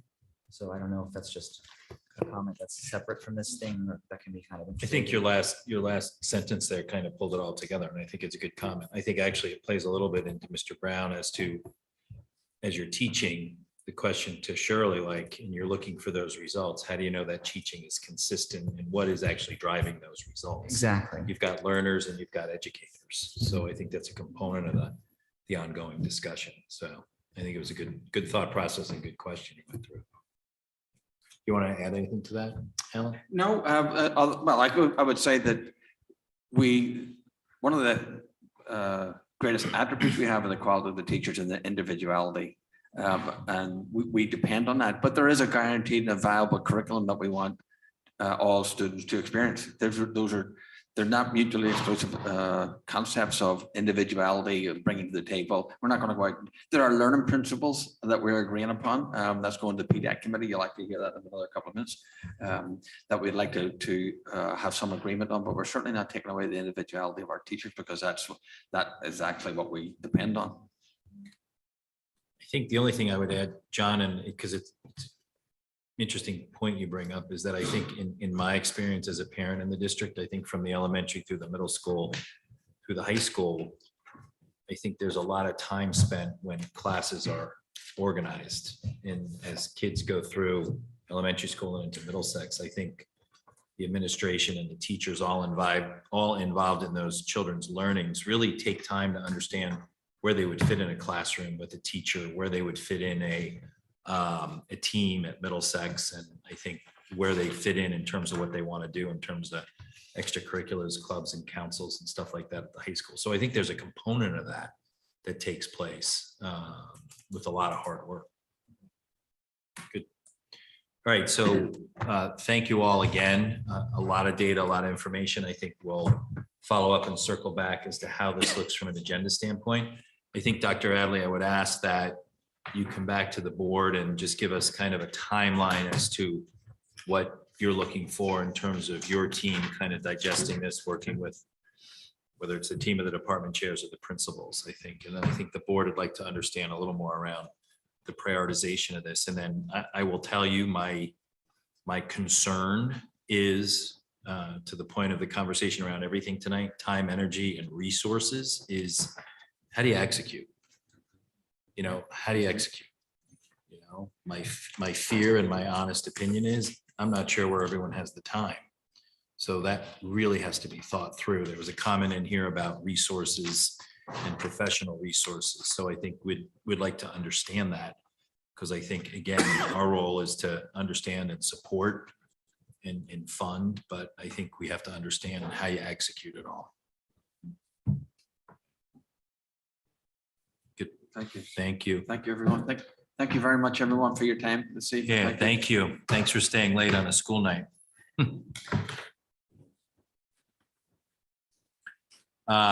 Moving right along, update on strategic plan and board goals, Dr. Adley. So with your understanding, I've shared them with you. We're at the end of the year. So I'm just going to keep this at a very, very high level for the moment, if you don't mind. And I would say, is there anyone that has any questions around this? Because we've all done our homework and read through it. So is there any conversation or questions we want to have on this right now? I think we'll have further discussions as we go into retreat and around goals and strategic work. But anything specific to the document Dr. Adley has in front of us and the updates? Yes, Julie. Two, I think, quick ones. Sure. Board goal 1, the status talked about tabletop exercises. I don't know what those are. Sorry, which one, sorry? Board goal number 1. Yes. Made reference to tabletop exercises. The safety drills you're talking about? Where are you there? Yes. Yeah, the tabletop Conducted exercises. tabletop exercises. That's just, you come together and you have a scenario on the table and you execute at the table, as opposed to having to go out to the schools, or it's It's a simulation of a drill. Okay, thank you. And then board goal 4. I think there was something missing. Something missing. Hang on one sec, I'm getting there. It says presentation, nope. Presentation to various town organizations, but it doesn't say on what. Is that Just down below the. just district stuff? Oh, The just, last point in the end of your update. Mental health issues, security issues. Okay, Yes. those so a types. variety of topics. Yes. Okay, thank you. Good, thank you. I will John. think that there are a couple of things, we have to still do, so I'll point those out at a later point because, we didn't get to everything that we would like to do at the extent we would like to do it. And if we even should do it, right? Any other board questions or comments? Good. All right. Sorry. Yes, go ahead. Sure. Yep, that teaching and learning principles awaiting finalization. Where are you looking? Strategic plan goal 1. Great. Say that again, Jill. The first bullet there, teaching and Teaching. learning principles awaiting finalization by PDEC. I know what it is, but I just wanted to touch on what exactly is happening. So we can speak more to this, but the teaching and learning principles have been developed and they're going to the PDAC committee because those will have to be embedded in the actual PDAC process for developing the teacher evaluation plan and so on and so forth. So we want to make sure that they have seen it before it comes back. That's my Anything significant to highlight in the development of those? No, just waiting on the new framework for teacher evaluation. I shouldn't even call it a framework because they're not giving a framework. So we want to see how much space there is because you really want to make sure your teaching and learning principles are going to guide what that work is. So we're just waiting to see, well, what does this look like? It sounds a little bit like a blank check at the moment. To choose your own adventure. Look where it's coming from. Thank you. All right, good. Thank you, Dr. Hadley. Further discussion and possible action on the 2024-2025 district school calendar. So where we left it off was the first reading. Katie, you did share with me. I couldn't make it to include it as part of this packet, just given the time frame of it.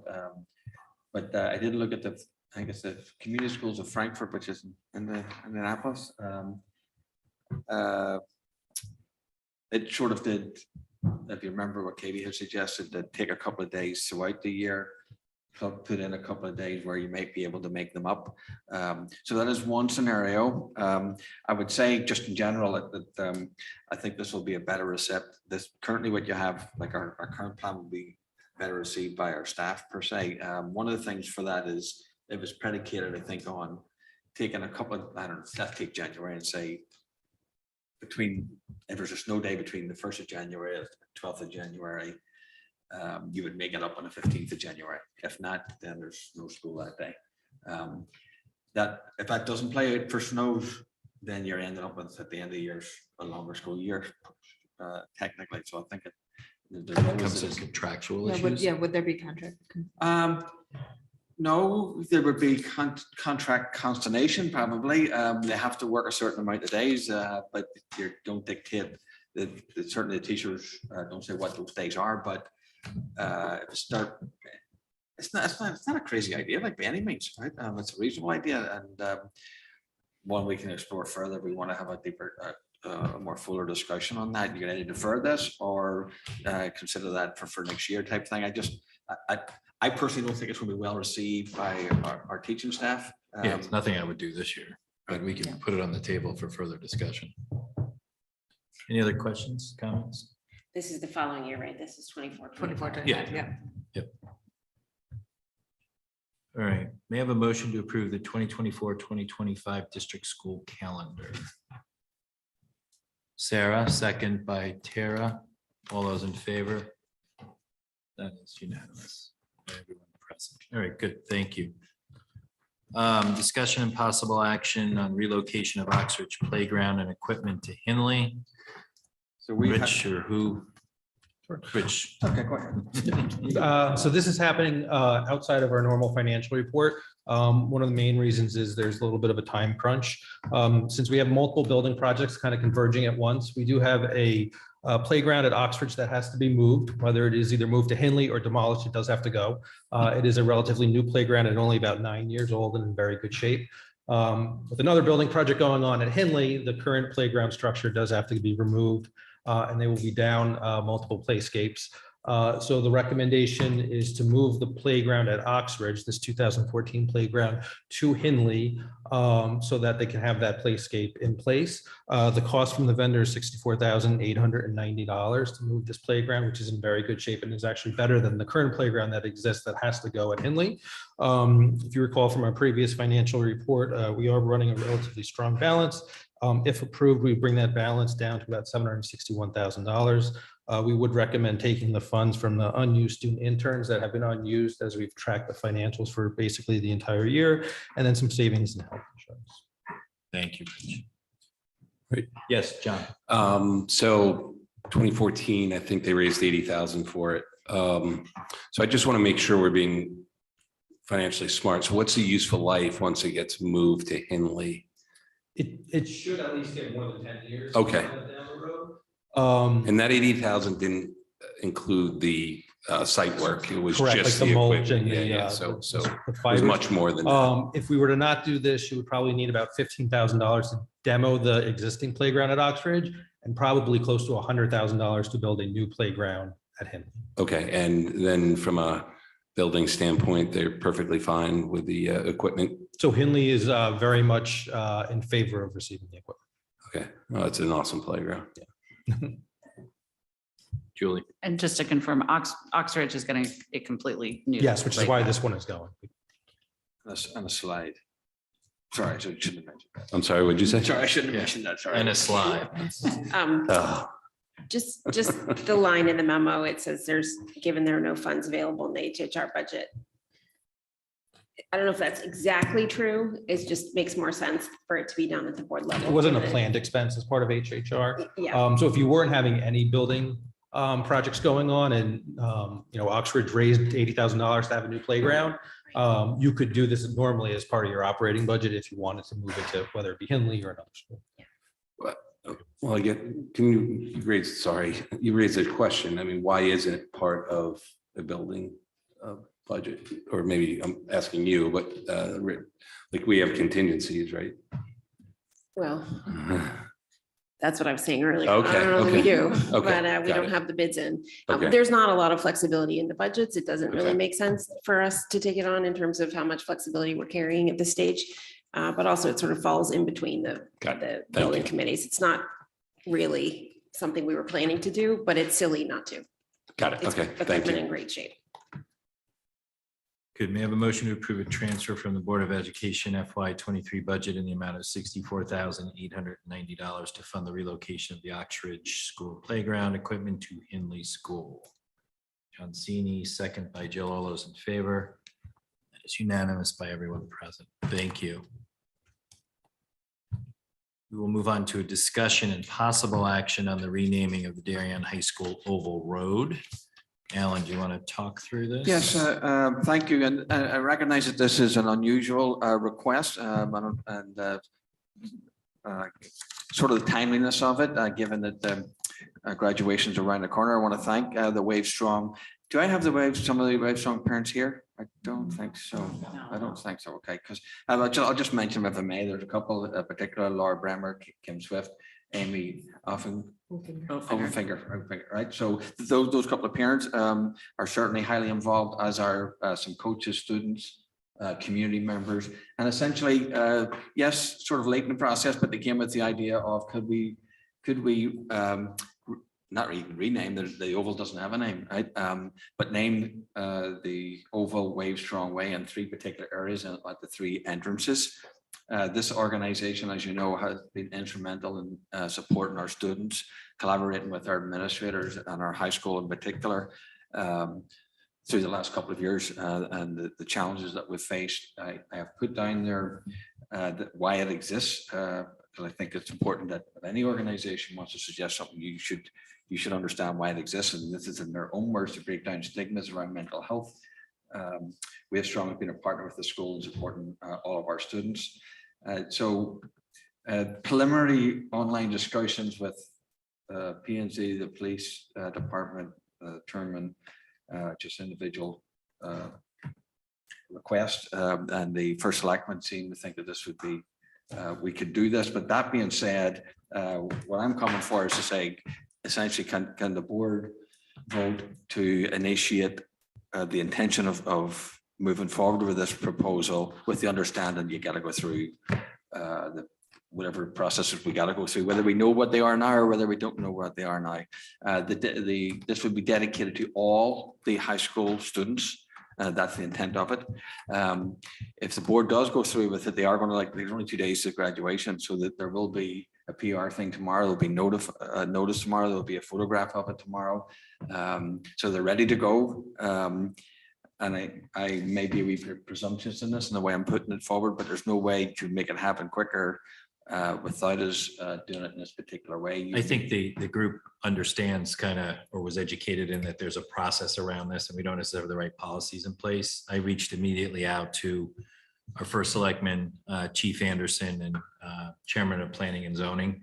None of them had an issue with it. The chiefs, stressed that the roads, and the first selectman, the roads are under our care, control, and custody, the Oval. It's not changing the address for mailing or emergency service purposes or anything. So everyone, Town Hall, the Darien Police Department, and Planning and Zoning was very supportive of it. I think originally this came, Dr. Adley, to us as a gift from the class of 2023.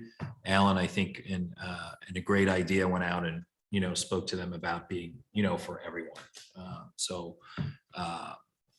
I think in the interest of getting things done and with graduation right around the corner.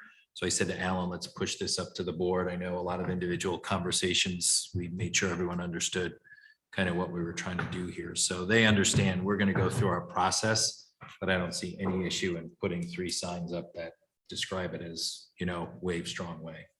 So questions, comments? Sure, John. My only question is, do we have we certainly have student buy-in? Well, they're not, do we have input from students? I guess is a question. My understanding is that the input from the students would be the input from the students who are part of the Wave Strong group, but I couldn't quantify that, to be honest with you. And then the other one is, if we do rename it, it's not, nothing is into perpetuity. I mean, it could be changed 20 years from now to something else. So, okay, perfect. I would say that you'll see a wee bit of advertising, since I'm saying it's dedicated to all the students, you'll see a wee bit of advertising that perhaps would use words in recognition of the leadership of 2023, but the whole thing would be dedicated to all the students in the school. Perfect. Good. All right. So I think what I think would make sense is to get a sense of the board that we're okay with this, understanding that we're going to go through our policy around naming in general and advertising buildings and fields and stuff like that. So sorry, dude, can I just? Yes. So does that mean that we're saying we're okay with it, provided that when we go through the policy exercise, Yes. it's in keeping with what we Yes. decide? Yes. Okay. Well, not really. Did we talk about this was kind of grandfathered in, and whatever we create was in the my future, this understanding. would be outside of whatever policy we create if we're talking about a naming policy. This is neither advertising nor. Right. No, but or- this would fall in, I don't see any reason why this shouldn't fall into the policy we are going to work on and come to an agreement on. But are we moving forward on this and we're working on the policy, or we're going to move forward to work on the policy and then we'll see if, try to make this work? Does that This make will any sense? work with whatever policy we work on. All right, we're in agreement. Let's not Thank make you. it complicated. We're putting I'm up just 3 making sure I signs to understood celebrate it's late. students. My God, would make things complicated over anything. Thank you. All right, I get a sense of the board that we're in support of renaming the Darien High School Oval Road to Wave Strong Way, subject to working through any board or town approval process, which we have. There's no indication that there is any board or town approval process, but it will be in line with the work that we do on our policy around naming rights for buildings, roads, fields. Sarah, second by Tara. All those in favor? Good. Thank you. That's exciting. I think that's a good thing as we end the school year. We'll move on to first reading and discussion of the proposed revisions to the Board of Education policies. And we'll turn that over to Marge and Dave. Essentially, these are better, worse described as cleanup edits from our attorneys based on different changes to statutory language in various different statutes as cited for everyone's first read. Assuming that's people dropping off of Zoom. No, we don't. We're losing power. Oh, okay. We're losing power. All right.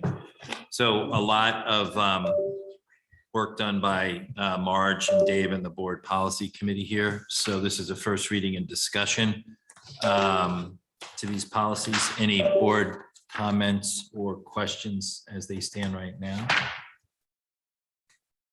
All right, so we'll bring them back again for any further discussion and possible action. So Marge, anything on the personnel report? Are your recruiting efforts still good? So as of tonight, we've been able to hire and fill a lot of positions. Our administrators are working quickly to get, positions filled. We haven't had as many resignations, Rich and I were talking about, as we have. Haven't had as many. Resignations and retirements as we have in past years. Sometimes in That's this good. district, they come late, but we'll see. Okay, I know this is a wide spectrum of experience too. Yes. great. Thank you. Thank you for all the work around that. I having been part of the process on Chris's replacement, it's a lot of work between scanning through the resumes, kind of doing an initial read and then the interview process. A lot of time and energy is put into that. So thank you. I know there's a team of people behind you that help March, but thank you. We will move on to our last action item, which is an action to rescind the non-renewal of Catherine Perez Anton. Dr. Adley, if you want to give a quick update on that. Yes, on the last April meeting, April 25th, the board took action to non-renew Catherine Perez Antoine. In light of receiving subsequently Mrs. Perez's resignation, I would motion that the board rescind the April 25th action to non-renew Catherine Perez Antoine. Good.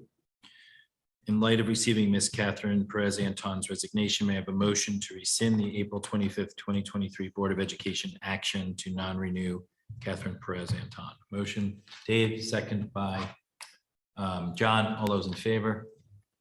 That is unanimous. Great. Thank you very much. Thank you. We will move back to Michelle, public comment. If anyone in person would like to participate, please wait for the chair to recognize you. You will have up to 3 minutes to comment. You can state your name and address for the record.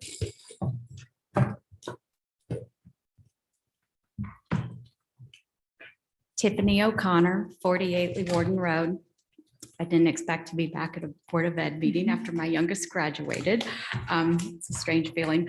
I wasn't part of the DEI team, but was somewhat involved with the DEI initiatives through the PTOs and wanted to come back to hear the considerations and recommendations tonight. I vividly remember the students asking for change in 2021. And I'm extremely impressed with the committee's thoughtful recommendations, and I look forward to hearing your next steps. I also wanted to thank Dr. Tramberg personally for leading and facilitating such important work despite the challenges and even hostility, unfortunately. Thank you for standing up for what is right, no matter what, come what may. And thank you for standing up for those who needed it most. We have so many extremely intelligent, well-spoken people in leadership positions in this town. But I personally think that we could really use more people like you, standing up for what's right, even if it means you may not remain in that position that you're in. So I want to thank you for the example that you've set, in addition to all you've done. Wish you all the best. Thank you. Thank you for speaking this evening. Anyone else in the audience? Michelle, anyone online? If anyone online would like to participate, please use the raised hand option.